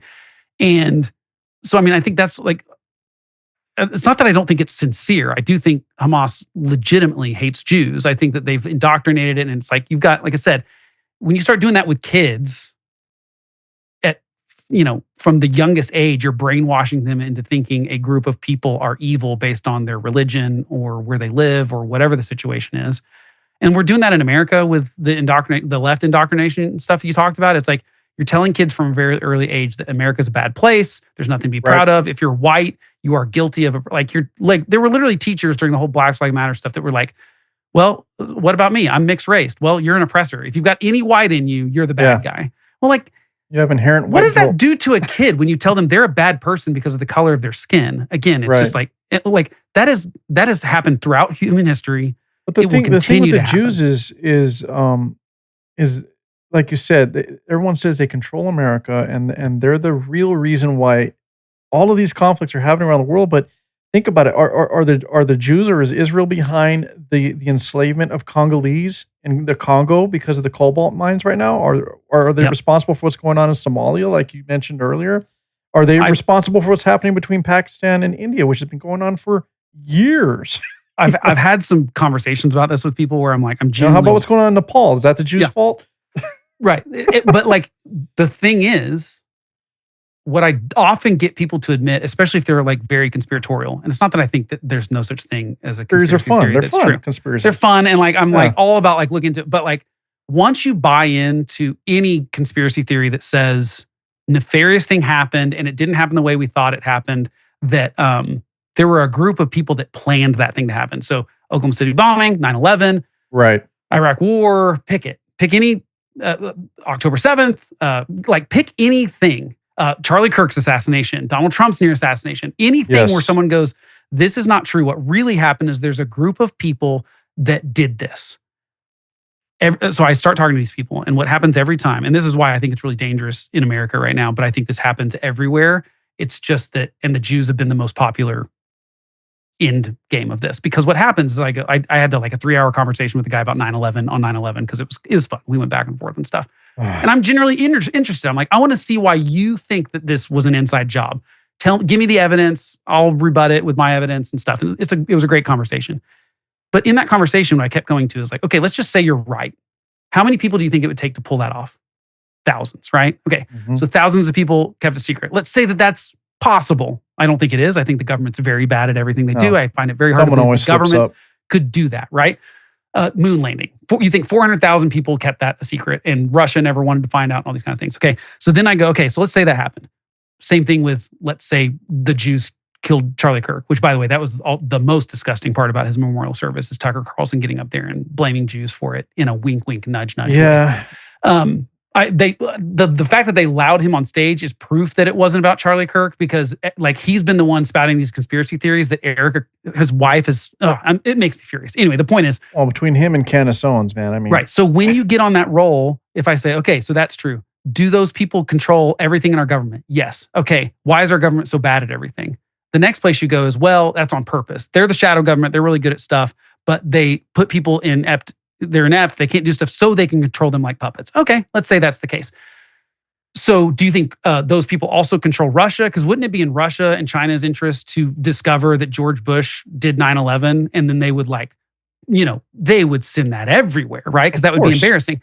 And then the next place someone goes is, well, no, they to some degree they control every country in the world. Once you get to that point, there's no one you can say that does that other than the Jews. I've never heard it explained as anyone else other than the Jews. And it, like I said, you pull on any one of those threads, that the world is flat, that 9/11 was an inside job, that Oklahoma City, and like I said, I think all of these things, sometimes we get a story that's not the entire story. Normally it's because governments are embarrassed about their failures. So I think that some of the Saudi stuff with 9/11 is better explained by probably we having a conversation with them that goes like, we don't have an interest in going to war with you guys, but if you are even remotely involved in something similar to this again, we will absolutely blow you off the face of the earth. I think that probably happened. Oklahoma City bombing, we got too focused on one person. We didn't like to look at some of these other things. We didn't like to really talk about the white nationalist stuff that was going on that influenced him. We just said, like, we've got our guy, we've got the conviction. We don't want to bring in any sort of extra things that are going to maybe make prosecution hard. Law enforcement gets tunnel vision. There's mistakes that happen in all of these things. I'm not saying that like the government is never lying to us. The government lies to us all the time, which is why I don't trust them. But anytime you start saying there's a nefarious group of people that control it, it always ends up being Jews. And then you have to start going, okay, so 2.3% of the country is Jewish, and you think they control everything. You think they're tricking us into supporting Israel. You think they're tricking us into supporting Ukraine if you're on that side, or you think they're into Russia if you're on the other side. Like I said, Hitler blamed Jews for both communism and capitalism. And it's like even a convenient scapegoat. Just even bring back the Middle East. You're talking about like a dot on the map compared to, I mean, how many Muslim countries was it? 60 or 70 something? Is that correct? Oh, how many there are total? Yeah. Yeah, I don't know. I think it was somewhere in that number. That would make sense. Yeah. And you got Israel, right? And they're the problem. And by the way, it's not just about Jew versus Arab. It's also like democracy versus. Oh, no. Like, I get it. There's all sorts of other things there. And there's just using it as an example of like, how was this small dot like the ire of the world? Like they're they've goaded everyone into attacking them first so that they can fight back and win territory. Why would they not just attack people if they're this nefarious group? I've only had some issues with Israel to the point that there are times where I think that they're using the U.S. as an excuse to do certain things, in my opinion, because we're always backing them, and we are like right there standing behind them. And one of the examples I've used was what they did with Qatar, right? Mhm. Recently, they would have never done that if because they put the U.S. in the middle, and this is my criticism of Israel, not Jews, but Israel as a And nation. it's totally fair. Yeah. Like you can absolutely say that. Qatar's supposed to be one of our allies, and Yep. and they've been named one of our greatest allies that is not a NATO nation, not like Israel. Yeah, But they're playing both sides all the time. Of But course they are. we know that, and it's part of it. But the reality is they also host our largest military base in the Middle East. It is CENTCOM. Mhm. Israel does this, pisses Qatar off. Qatar calls on the U.S. or Donald Trump to reign in Israel. See the situation? It's like, I get it. I get what Israel is doing, but like, did you think about like what would happen if? Here's what bothers. Well, it's a double-edged sword. You understand where I'm going? I do. I totally get what you're saying. Yeah. Like they're like because we've got their back, they're willing to do things that maybe they wouldn't otherwise. However, again, this is a double-edged sword. I think Donald Trump and Republicans in America I think we've changed the course of the world for a very long time. You go back to World War II and you basically said America was that country for 80 years. What we said went, and we were maybe kind of bullies about it sometime, but like when someone was our ally, we defended them. And when they were our enemy, and so like the point was people needed to be scared of America they didn't want to mess with us. Does that make sense? Like if we said we had someone's back, we generally proved that we had people's back. So the Gulf War is a great example of that, of saying like, no, we're not going to stand for that. And then they did it. I understand what you're saying. Yeah. And what I think we've squandered is now the whole world knows that we don't have, like the people who we call our allies, we don't actually have their back most of the time. And so what I think really happened is I think Israel actually used to be more like clearing everything with the US. And then Joe Biden, I don't think it started just under Joe Biden, but I just know that like October 7th happens. And so it's a lot more in focus than it has been for a while. He is dragging his feet on stuff, on a lot of things. And he's saying, don't do anything. Don't go into Rafah. Don't attack Hezbollah. Everything that he told them not to do, they did anyway, because I think that they saw that like, it's our survival. It's not about like what will make the US happy. It's like, these people are trying to eliminate us and we're not doing that anymore. And so in a way, it's almost like America's weakness allows Israel to do whatever they want now, because like we can't rein them in. I mean, to some degree, maybe we can, but I think the problem is like we told them no on all that stuff. And if they would have listened to us, Iran would not be in the position they are. Hezbollah would not be almost eliminated. Hamas would not be in the position, like even the Houthis. I mean, they've done a better job against the Houthis than we have, and they were attacking our ships. So in some ways, I think America went from being the people that were like, hey, we've got these people's back. You don't test it. Don't. But Obama says he puts a red line with Syria and lets them cross it.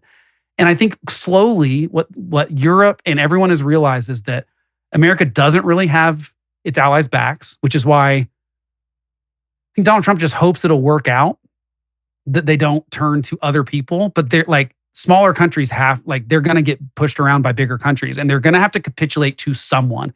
That's going to be Russia or China now.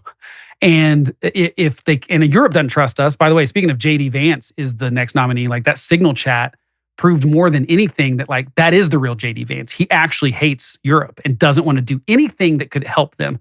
That was a situation. Remember, the whole Signalgate thing was about like he was just pissed that like, oh, I just hate that we're bailing out Europe again. Once you know that that's true and that is like a fact of the Republican Party, you are going to go, we got to fend for ourselves. And I think that what happens now is that really Israel has decided we are actually the only people that have our interest at heart. America doesn't. No one else does. I get you. Does that make sense? What I'm thinking is this: look, Israel. I think Israel has a right to do whatever the hell they want, but that certain situation is like when you're jeopardizing the largest military base in the area, that the U.S. that's ours, and then we're at the same time here to support you. It kind of jeopardizes that, right? Yeah. And but I'm not saying yeah. in any other case, like Israel couldn't do whatever they wanted because we would. I mean, no one tells us no. But now let's go to Europe, though. What you're saying about what J.D. Vance said, yes, wrong. That should not have been made public. But a lot of that was driven by the sentiment that, hey, the U.S. is paying into NATO and doing all of this, and we're getting called to help you out with the Russia-Ukraine situations. Like, at what point are you guys not going to stand up and do something? Yeah, we've essentially subsidized their welfare states. I think that's what that. I'm not saying it's right, by the way, but I know that's where a lot of that came from. That is true. 75% of NATO was always paid by the United States of America. But I don't know if you could also argue, yes, it was. But yeah, yes, it was. Well, but here's the where the problem is. But we are NATO. You can say that too.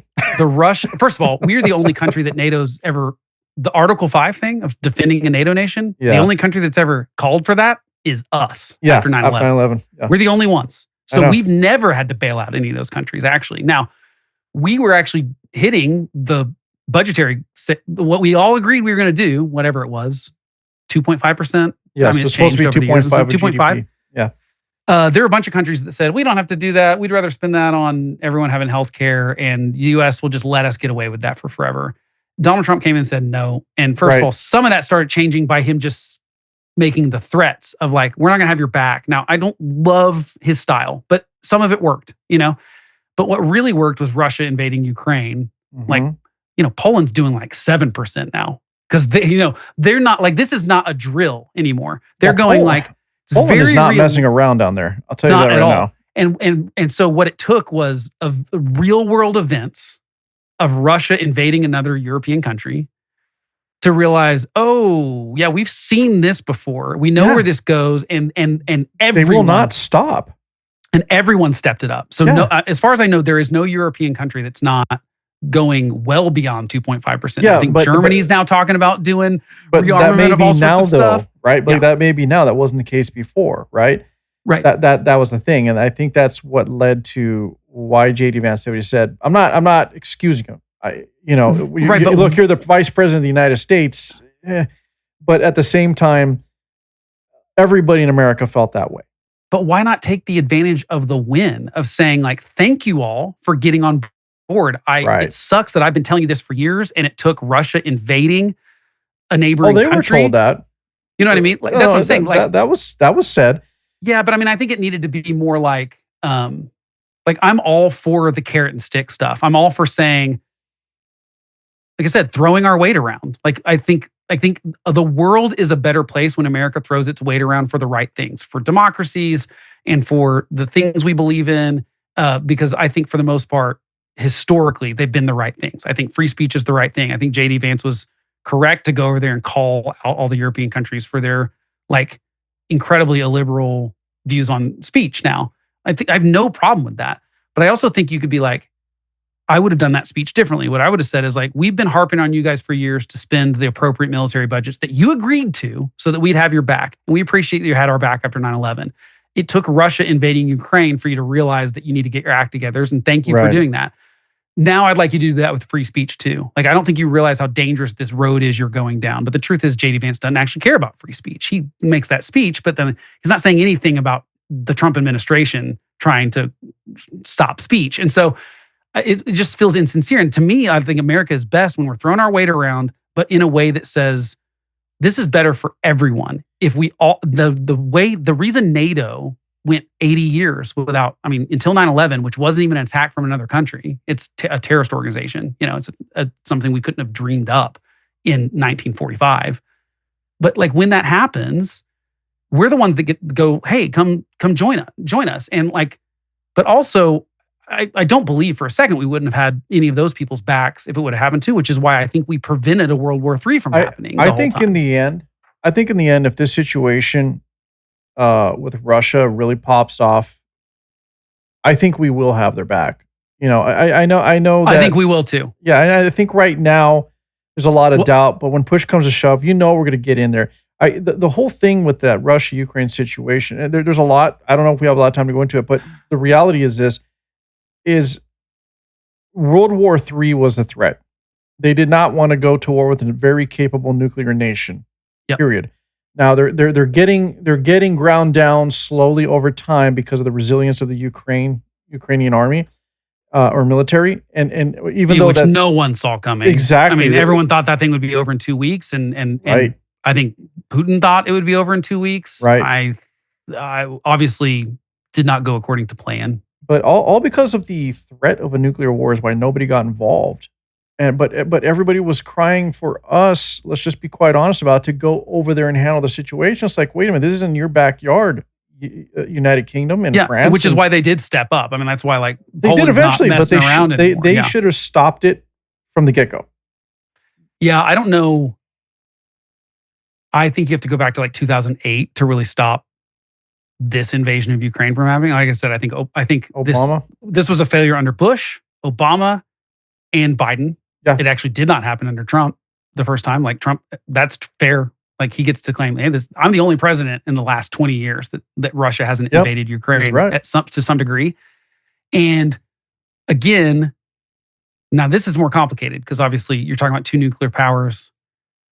But what has bothered me about our positioning in foreign affairs has been everything has been about worrying of escalation. And so even with Iran, like everything that Joe Biden did with regard to the Israel and Hamas stuff was like, we're worried about poking Iran. And I'm like, Iran should be scared of poking us. Like it should. Now Russia's different. They've got nuclear weapons and Putin's crazy probably.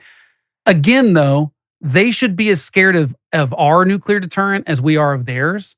And they should be scared of NATO. But the truth, I mean, like, you know who loves NATO, like not having each other's backs? China and Russia. Like they're super happy about it. Well, because they know it's a legitimate force that could stop them. Let's talk about that dynamic though, because you brought up Iran.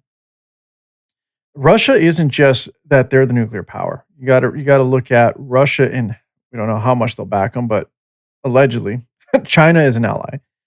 North Korea is an ally. For now. Hold on. North Korea is an ally, right?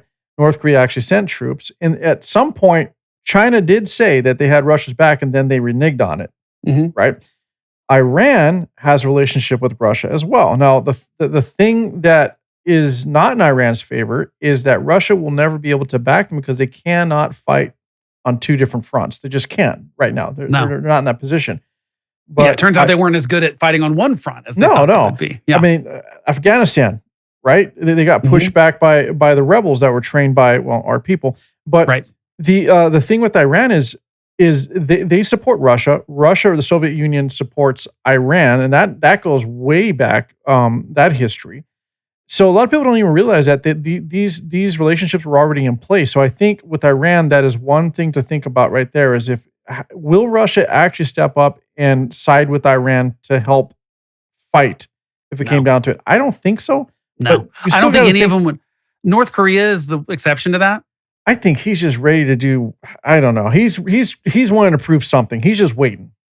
I think that the problem... he's the wild card. Yeah, obviously Russia did not... Putin would not have invaded if he could have seen the future. I think that it, first of all, it exposed the Russian military. I don't think he thought it would go this long. No, and I don't think he knows. I think what's so stupid about it is that like we're just not good enough to like take advantage of the fact that like I think Russia wants out of this, but they also have to be able to save face. It's like they almost need like us to stop it in some sort of way where they can just blame us for it and not really have to take the loss. I don't know how you do that. Do you think they also, or Putin was relying on China to be more of an ally and stepping up and really getting involved? And then that didn't happen. I think they thought it wouldn't have to happen, first of all. But I also think that they do think, my favorite way to refer to them is the axis of assholes, because that's really what it is. But it's not a real alliance. Like you just look at China's trajectory and Russia and like what their stated goals are, and they're in conflict with each other. Like China wants to control the world. So does Russia. They are. They can't both. No, they can't. But they do need each other for now. That's right now they do, yeah. So it's a convenience thing. And so that can change very quickly. Like I think China, what they love about this, if I had to guess, is that they got to see a preview of what would happen if they invaded Taiwan. You know? They get to see like maybe we're overestimating our military capability. Maybe maybe NATO's not as weak as we thought it was. Like, I think I think China benefits immensely from Russia being so of course they're encouraging them to do it. You know what I mean? It's like, if it doesn't go well, it doesn't really affect us. Like, China's definitely collecting data, but the only problem with that is they haven't found anything out yet because nobody has directly gotten involved yet. Yeah, but I mean, there hasn't been a war. They have found some. I think they've learned some things. I think they've probably taken a look at their own, like, first of all, there's a huge problem in dictatorships where real problems are not bubbling up, because if people are scared to be murdered if they cause a problem, like in Russia and China, right? Like, it's not very likely that it's like a low level, like everyone is basically faking it and pretend, like that's why like their tanks like literally just got stuck in the mud. No one had ever flagged that, well, these things are not made to go into the mud. And like, instead of raising that flag up to say, hey, actually, there's a problem with this plan, Mr. Putin, that you have, because you're dead. You're getting thrown out of a window. And like, Russia does it in a way that is very, like, everyone falls out of a window. Like, it's public. It's like they're bragging about if you go, not even just go against us. You're just like, you're not good at what you do, we will throw you out of a window and kill you. You know, and so there's like that. You're not going to have a very well functioning government for the most part when that happens. No. And I think China maybe is learning from some of that, of like, that maybe we're overestimating some of our military capabilities. Maybe we're underestimating Taiwan. Maybe we're like, in Taiwan, like geographically is actually even more complicated than Ukraine, as far as there's a lot of there's some really interesting articles about like why it would be so hard for China to invade. They'd see it coming. There's all these situations where Taiwan, like, I'm not saying China's not planning ahead. I just think that both of them have an outsized view of their capabilities. And so I think China's learning from that. And I also think China's happy to let Russia be the guinea pigs. I think they can be allies, but they don't really need Russia for anything. They are buying oil, but I also think that China, if they see anything from this, is that if they wanted to do anything, they pretty much stand on their own. Like, who's their ally? Because even if you look at North Korea, it's already been proven that their own troops turn tail and run once they got a taste of freedom and get in the outside world. Yeah, because who's fighting someone else's war for territory at this point? Like I mean, yeah, 2025. Are we still doing this fight? Like, that's so stupid to me. Like, even in World War II, it wasn't like Japan and Germany were really allies. You know what I mean? They weren't. It's not. No. They're just like two empires that were trying to expand their empires at the same time. It wasn't like one of them was going to win out in that fight at some point. Now, I mean, I think the most interesting Trump theory that I totally buy, and it makes all the sense in the world, is like, and I'll try to find it and send it to you. Basically, it's like explaining how growing up in like New York, sort of more mob controlled New York, it's like he thinks of the world the way the mob works. It's like, you have your area and I have my area, and as long as we don't piss on each other, right? Like, you get to do your thing, I get to do my thing, and like, we demand respect from the bottom up of our thing. And that's why he's always vilifying his friends. Like, he doesn't ever, it's like, he talks more crap on all those European countries than he does on Russia, than he does on China. He's done more actions with tariffs. Like, China is the one country that we need to actually do some trade changes with, because they're taking unfair advantage of us.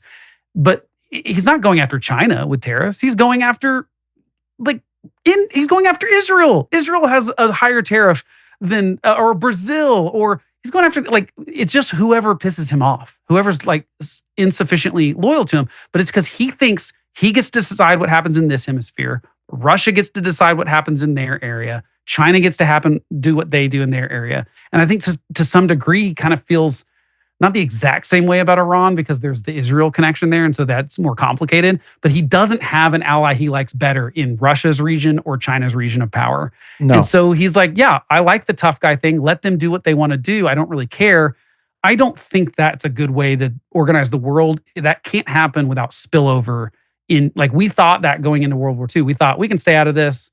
This is not our fight. And I'm not saying that was even wrong to say at the time, especially when we get the benefit of looking back at history, and they didn't know the Holocaust was happening. Like they did not have news reporters on the ground in real time with satellite links. Like it's just more complicated the way information moved.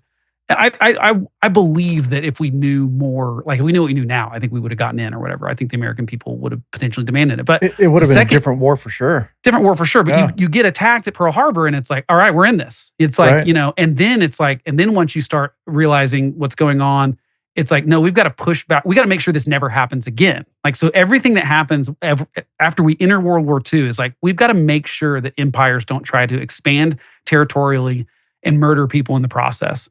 And I think the lines are drawn at this point. Like we don't need to be going back to the ancient days of, which ruler has the bigger dick and I'm going to take this territory because I think I just need to expand and you say that, except that Donald Trump wants to take Greenland and wants to bully Canada and Mexico more than he bullies China. You know what I mean? Like we are allowing. All right. To be fair, the U.S. did offer to buy Greenland years ago. I forgot what the amount was, which I think would have been a great plan. I actually think it's a good, it's a good strategic. There was an offer made. It was. But we shouldn't talk about invading Greenland. He's trolling half the time. Like I know that you don't like him. And I don't agree with everything he says or does either, but you also got to recognize the troll in him. Right. But do you think you'll get what you want when you do that? Oh, him? Man. You know what I mean? Like, I like, for example, I'm not going to agree. I'm not going to agree with the fact that he would, but there's just a side of him that he just likes to antagonize and poke the bear. And I think you're totally right. I think most of the stuff, it's like most of the stuff we talk about on a daily basis is distraction, and he knows it's distraction. However, I think the other thing he does that's dangerous is he throws something out as a joke. True.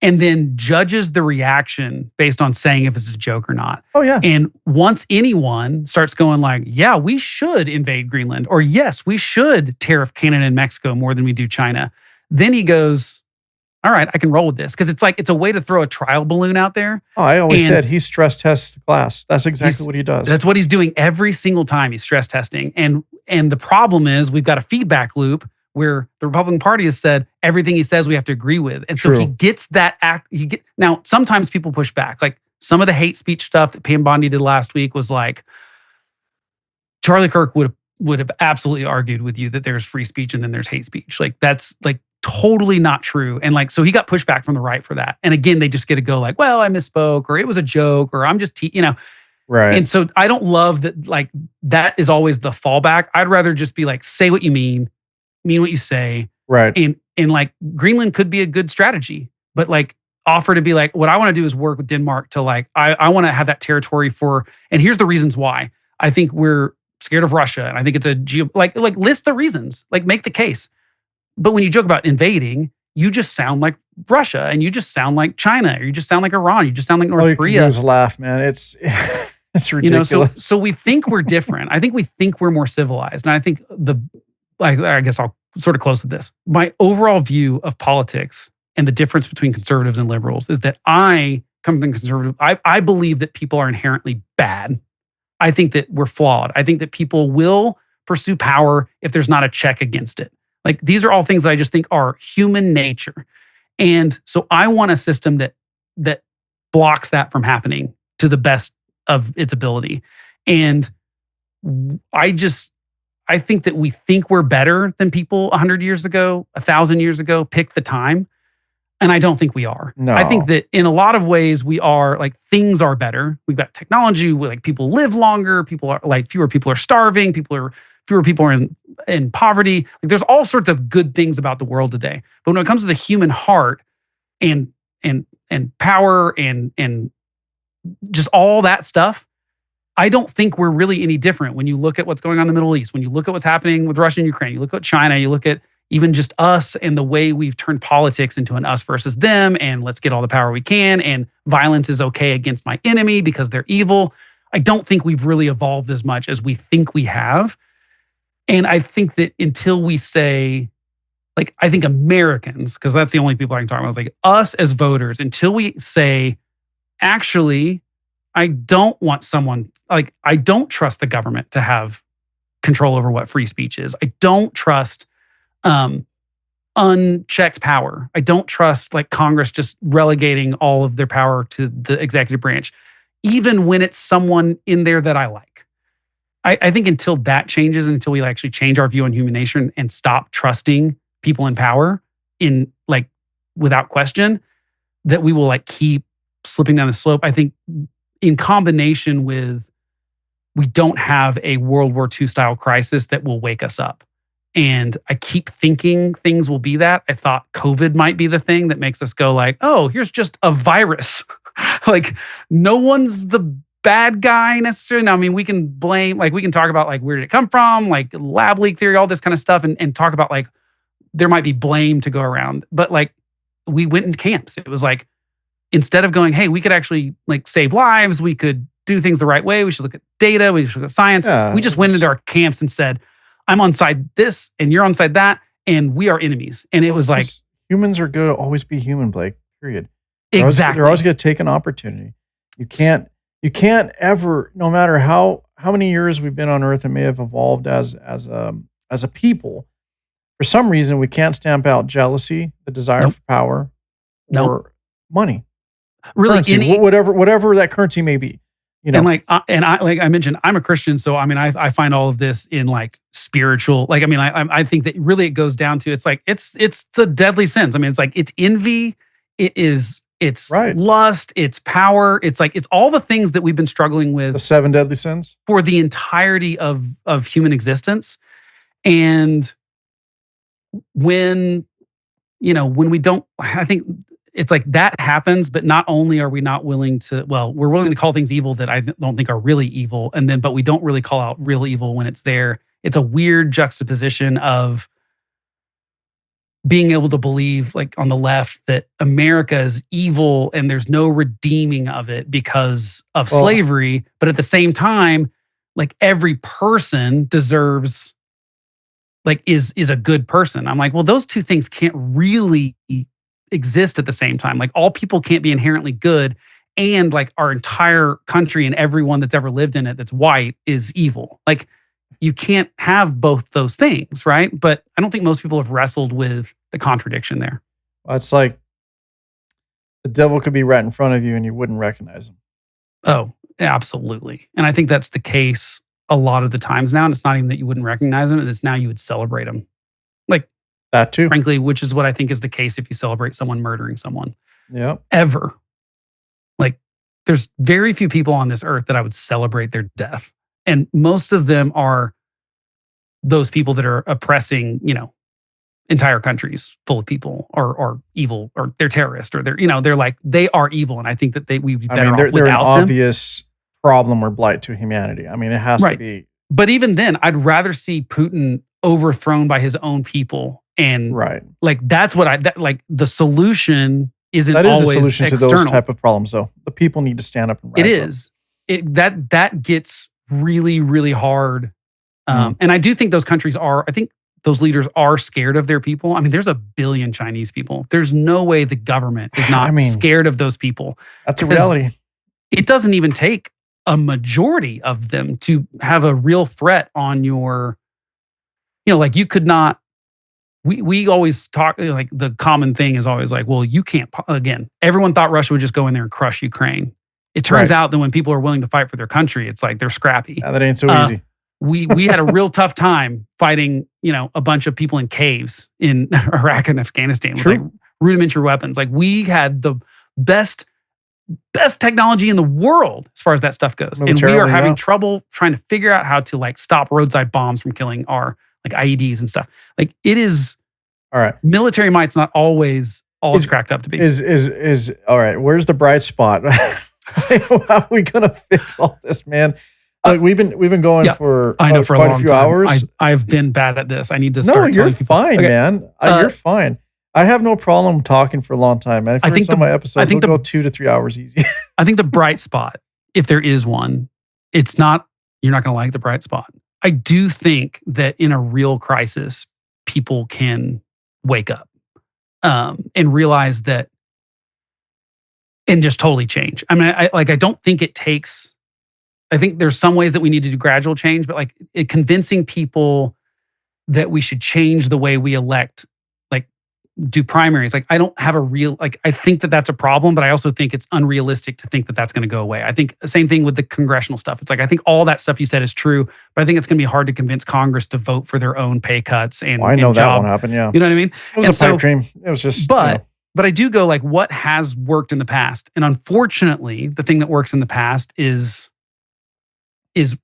we get attacked by Japan at Pearl Harbor, and it wakes us up to understanding that, like, oh, this is real, and this is not just something that's happening somewhere else that we feel like, it's not our thing to deal with. And people stepped up.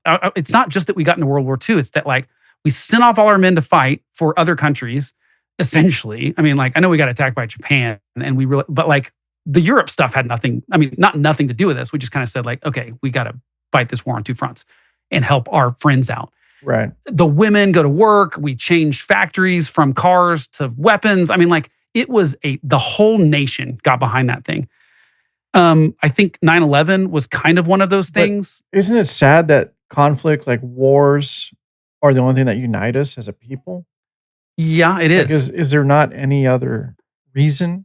Well, I do think that at some point things can get bad. And I think a fiscal crisis could also do the same thing.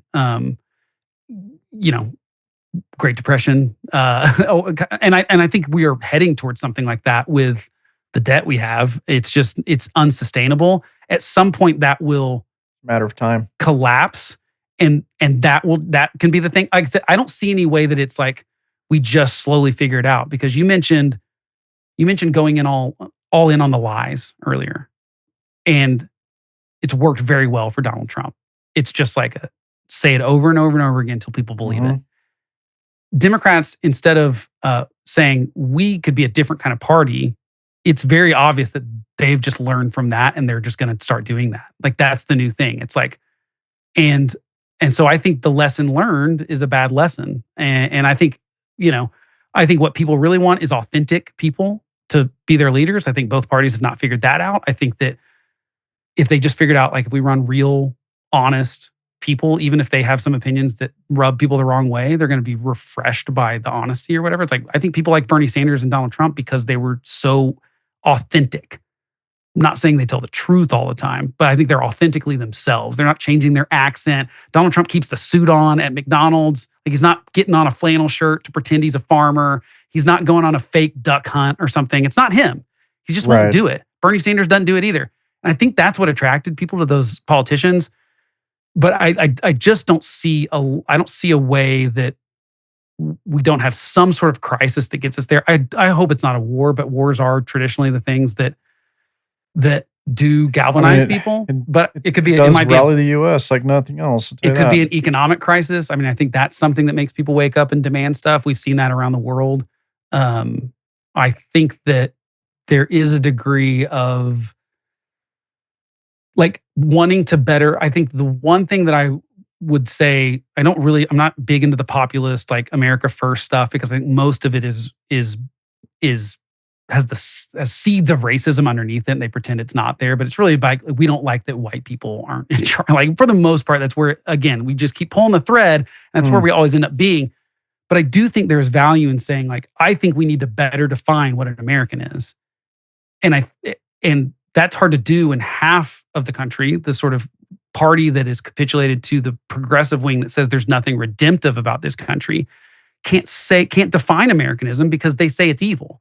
And the right side says, it's a bunch of stuff that doesn't really matter. Like, I think that I'm a Christian. I don't think that we need, like, I don't need the 10 commandments to be in schools for me to have security in the idea that, like, you can be a Christian in this country. Like, we're not persecuted. The people that are pretending that Christians are being persecuted in this country are insane. Now, they're really, actually, you want to see where they're getting persecuted. It's like China. Right. It's also where they're growing the most. So I'm just like, that kind of stuff bothers me, but, like, neither side will really define what Americanism is. So the right is saying, literally, I think, did JD Vance tweet this out? I might be wrong, but someone put a thing out the other day, it's pretty prominent, that was kind of like, here's the levels of Americanism. And it's like, if your ancestors came here in the 1500s, you're or 16, obviously you're more American than someone that came here last, you're a second generation American. And it's basically this way to say, here's this hierarchy of who's more American than another. And I'm like, I know what you're talking about. I know what you're talking about now. Yeah. Yeah, I saw that. And it's very much a white nationalist. It's like, it's wrapped up in, we're pretending we're not being racist. But I think the better thing to define Americanism is like, we believe in free speech. If you come here, if you want to come here and we vet you and you don't believe in free speech, we're going to say no. If you think you can shout down other people or you can use violence to shut down people, no, we're not interested in having you here. We believe in voting. We believe in democracy. We believe in federalism, whatever. We're going to we need to define that better. And I think the Constitution does a great job at defining this. I think it's defined. We just don't stick to it. Yeah, but I think that's the problem is that if you ask, what does it mean to be American to 100 people right now, you might get 100 different answers. It's because they don't know. They don't know. I think Britain's going through that too. I think that France is going through that. I think a lot of countries are going through that. And I don't believe that we somehow made assimilation a bad honestly, word. we don't even know how to define our culture. Let's just be honest. Right. And it's because it doesn't have, but like I said, it needs to be broad. Like I said, we believe in free speech. And if you don't believe in free speech, we don't want you here in America. Like that that's the litmus test. It shouldn't be your skin color or your religion. No. You know what I mean? But there are people on the right that want it to be. And there are people on the left that say the exact same thing. They're just like, the white people are the bad people. You know what I mean? It's no different. Like anytime we say someone's skin color is the thing that defines them primarily, it's racist. It doesn't matter if you're saying it's good or bad. It's and so to me, I think there's we need to have a national discussion of what does that mean? Because I think we do need to think about I want immigrants in this country, but I want to be selective about it. I don't want someone coming to this country that hates this country. Yeah, but I don't care that immigrants are here because we all were at some point. I mean, you could trace almost anyone's family. Yep. It's whether or not they are adding value. Yep. And assimilating, period. Just as I would be expected to if I moved to another country. Yep. And we do have a culture. It's not a white culture, a black culture, a Mexican culture. It's actually an amalgamation of all. But I think what happened is there is an American way of life, but all these other cultures and immigrants came in and they added value and made it something unique. Exactly. And that's the thing. It's we need to get back to preserving that. And not by allowing someone who doesn't believe in free speech, as you said, to come in and just bulldoze that and then totally wipe it off the face of the earth and just start something anew because they just don't like America. Yeah, and I think that there's a radicalization in grouping around people that are just like you, and that is whether you've got Muslim communities that are maybe like we have in Minnesota. There's quite a bit of that, or you have in London kind of right now. Sometimes that's white conservatives. Sometimes that's black liberals. I mean, anytime you get with a group of people that all look and act and think exactly like you, extremism, it's social science shows that you're gonna get more extreme opinions that come out of that and more extreme examples. And I don't know how to force people to live by each other, but I mean, that's why I think cities are great, is because cities naturally don't let you not bump into people you don't like. Yeah, if you live in New York City, those type of communities will always be there, Blake, because when you immigrate, you want to be around people that you're familiar with, speak the same language. They can learn English, but they're always going to be fluent in their native tongue. Yep. So I get why that happens, and I don't have a problem with that. There's always going to be sub communities. But to me, it should be doing this. It should be spreading out. So I understand. My wife, I mentioned, is Italian. Her family came over here. Obviously, they lived in really Italian, those kind of things. When all Italians were coming over here and they were being discriminated against and stuff, they lived in these little groups of people that they're like-minded. But then they also started influencing the culture, not by demanding that they influence the culture. It's they started making everything we think of as Italian food. They didn't have in Italy at the time because they were too poor. They didn't have meat. They didn't have meatballs. Yeah, and it spaghetti. Was made from ingredients. It was made here because finally they had the life where they could cook with better ingredients. Right. And they influence, and so their influence happened. I think of Italian because I just love Italian food. Very food Most oriented. people do. Same thing with Mexican stuff. It's I love Mexican food, all that kind of stuff. I love different cultures, but blending that's things. different. That's different than cultures who isolate and create their own communities for the sake of not wanting to integrate. Isolation is the problem. Is when you don't try to move out and you don't let people in. That is always a problem. And that's always going to take decades too, by the way. That's never going to take that can't happen over the course of a couple of years. But I think of it we have I don't know if it's like what I know we do. We have like a very high percentage of Asian Americans in Oklahoma because we were just one of the places during the Vietnam War and stuff that were just like, come on, I guess. I don't really know how it happened or whatever, but like we have an amazing Asian district and amazing restaurants. They're like like John Mulaney talked about like an Asian grocery store because, Olivia Munn's from here or whatever, and they're married. And like on the Tonight Show, you know what I mean? It's like, but that like they did it by like and also there's a degree of like we welcome and they wanted to be here and they like want their kids to get educated and they want their like I even look back at that and I go I went to school with a lot of Vietnamese people whose parents came here and then they were born American citizens. All of them had like an Asian name and an American name. Like all of those parents like gave them we're going to give you an American name too, because they wanted their kid to like. They knew that it was going to be different. That's hard to do with kids. I've never had to do that. I've never had to like take my kids to another country and be okay with like letting them become the definition of that country and abandon, because like that's a scary thing to do. Well, like, a lot of cultures did that when they immigrated within a certain time. Because even my dad's side, when they came over, they're from the Azores and they're all Portuguese. And when they have kids, like me being one of those kids, that generation, they intentionally want them to speak English only, didn't even teach them Portuguese for whatever reason, which they should have. No, I don't love story. Like that we eliminated German as a language just because of World War II and stuff. Like we did some stuff. We've done a lot of stuff in America that I don't like the way we did that. But that's what I want. It's like Asian immigrants are a perfect example of like they are thriving because they come here for a better opportunity for their kids and they make sure that happens by like making sure their kids get educated and making sure that they're, it's like they've done a good job. And by the way, that's like across the board Asian. That's Indian, that's Vietnamese, that's Japanese, like any immigrant. It's mostly, it's not a lot of Japanese immigrants because Japan wasn't, like bad in the 70s and 80s or something like that. They were, but Vietnam, India, you've got all these immigrants that like they, to me, do it the right way in the sense that like their goal is like, I think I can make a better life for myself there. That the land of opportunity, there's all these things that I can do there that I can't do here. And I want better for my kids. Everyone wants better for their kids. And like, I don't think Black people get enough credit for like, what drives me crazy about anyone that tries to pretend that like Black people are this problem is that like, they've been Americans for longer than you have probably if you're white. Yeah. Like your ancestors came here in the 1900s and theirs came here in the 1600s or whatever sometimes.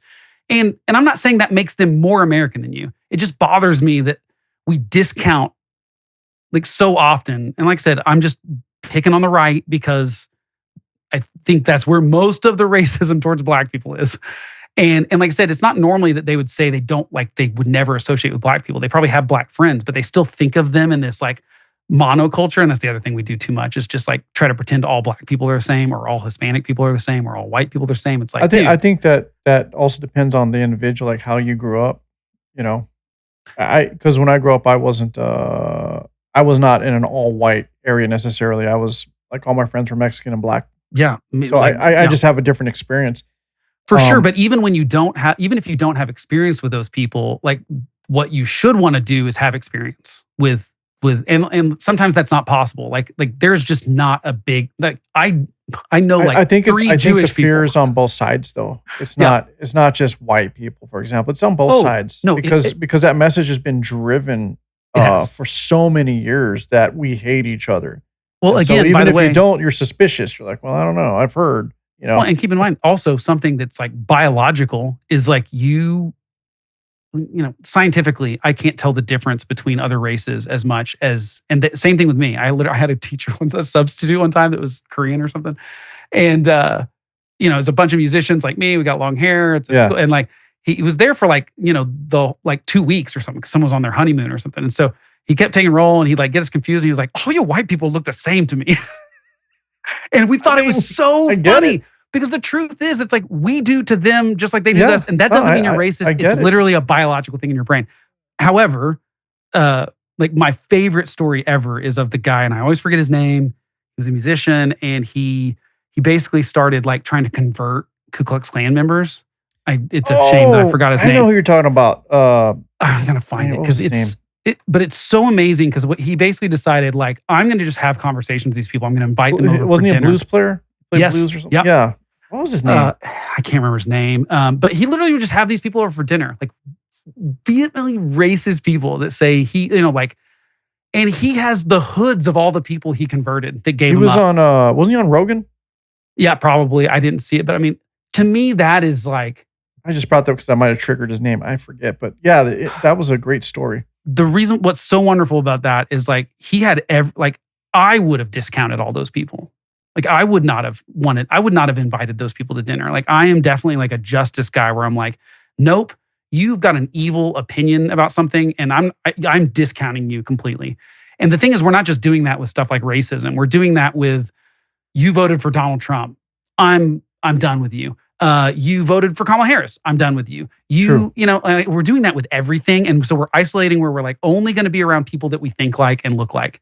And I think his example is better. Is like, no. And now I think that's an extreme example. I'm not saying everyone should invite racists over for dinner. Well, like that's fine. Like it would be crazy. No, but it was a great example of going out and really, really, taking a situation head on and just saying, you know what, I know what I heard. I know what's out there. I'm going to take all this, push that bullshit aside, and I'm going to make these people talk to me, and I'm going to find out why they feel the way they do. And what happened every time, I mean, I don't know if it was actually every time, but according to the dozens of hoods he had, most of them, yeah, is that like all of a sudden they're like having a conversation with a black person for the first time in their life. And they realize that, wait, we're a lot alike. Like you love your family, I love my family. Like right. We have a lot of the same value. Like, and eventually just the scales fall off your eyes and you realize this is silly. And I have found that with political conversations. Like no one ends up, I'm not going to say no one ends up hating me, but I feel like every time I have even a very passionate argument with someone about something that I like strongly believe they're wrong on, like I think we can do that in America without vilifying the other side or thinking they're evil. Like I go into thinking, like I think that a lot of the progressive ideas are Looney Tunes, but I don't think it's because they want to destroy America. Well, I think they have I think underneath it, they have good intentions. Now, like good intentions don't matter at all to me because I've seen the horrors that come out of good intentions sometimes. Like, and I've had the situation you're talking about before because on my show it's easy on even some of my earlier stuff for people to peg me as being some MAGA guy. Yeah, and then we get to talking, and it's like they will come at me a certain way, and then by the end, it's like they realize it's not what I am, And again, I'm not really sure what I am anymore. I know I'm conservative, but I think I'm more like you. I'm not. I think I'm kind of homeless in that. You got to treat people as individuals. We're not very good at that, at zooming out to a country of 330 million people and being able to talk as people as individuals, because that's really hard. It's abstract. It's too hard to think. And so, it's like easier I said, to compartmentalize people. So we lump everyone together, and then we blame. If one person does something bad from that crew, we say that applies to all of them. Republicans are doing that with transgenders right now. Again, statistically. Yeah, maybe there's been 8 trans shooters, but like even then, like let's just look at the pattern. Most of them have been white, young, and male. Does that mean right? Like, so what does that mean? You're right. So it's like, do we have to like? No, we don't have to do that. We can say that person behaved badly, or we can even say that like we think that some of the ideology influenced it. I think that's even totally fair to say. True. But to try to say like Donald Trump wants to take guns rights away from all transgender people, and like good for the NRA for being like, nope. We actually think that's not legal. You cannot take someone's Second Amendment rights away because they're transgender. Well, let's wrap this up. Yeah, sounds good because I went way too long. No, it's fine. But here's to talking things out and coming up with ideas, and hopefully somebody hears some of these ideas, mostly from you, by the way, and implements these as solutions. But yeah, I have a feeling I'm going to be staying in touch with you, and I'm sure we'll have another conversation. I need to have you on mine too. Yeah, I'd be happy to, man. I would love to have you on sometime, and we'll try to narrow the discussion because I try to keep mine to an hour because I just feel like most people don't want to hear me for any longer than that. But that's okay. I got to start giving myself a hard out, maybe, because otherwise I'll just talk about this stuff forever because I think it matters. That's all right, man. Well, thank you. I'm sure, like I said, I know I'm going to be talking to you. Yeah, for sure. And of course, everybody, please check out Blake's podcast, Homeless Conservative, correct? The Homeless Conservative. So that's on any of the podcast things, YouTube, everywhere. You know how the internet works. Type in I the mean, homeless conservative, I should come up. if you could listen to my show, you could listen to Blake's for sure. It's easy enough. All right. Appreciate it. I wanna taste your content, hold your breath and feel the tension. Devils hide behind redemption. Honesty is a one-way gate to hell.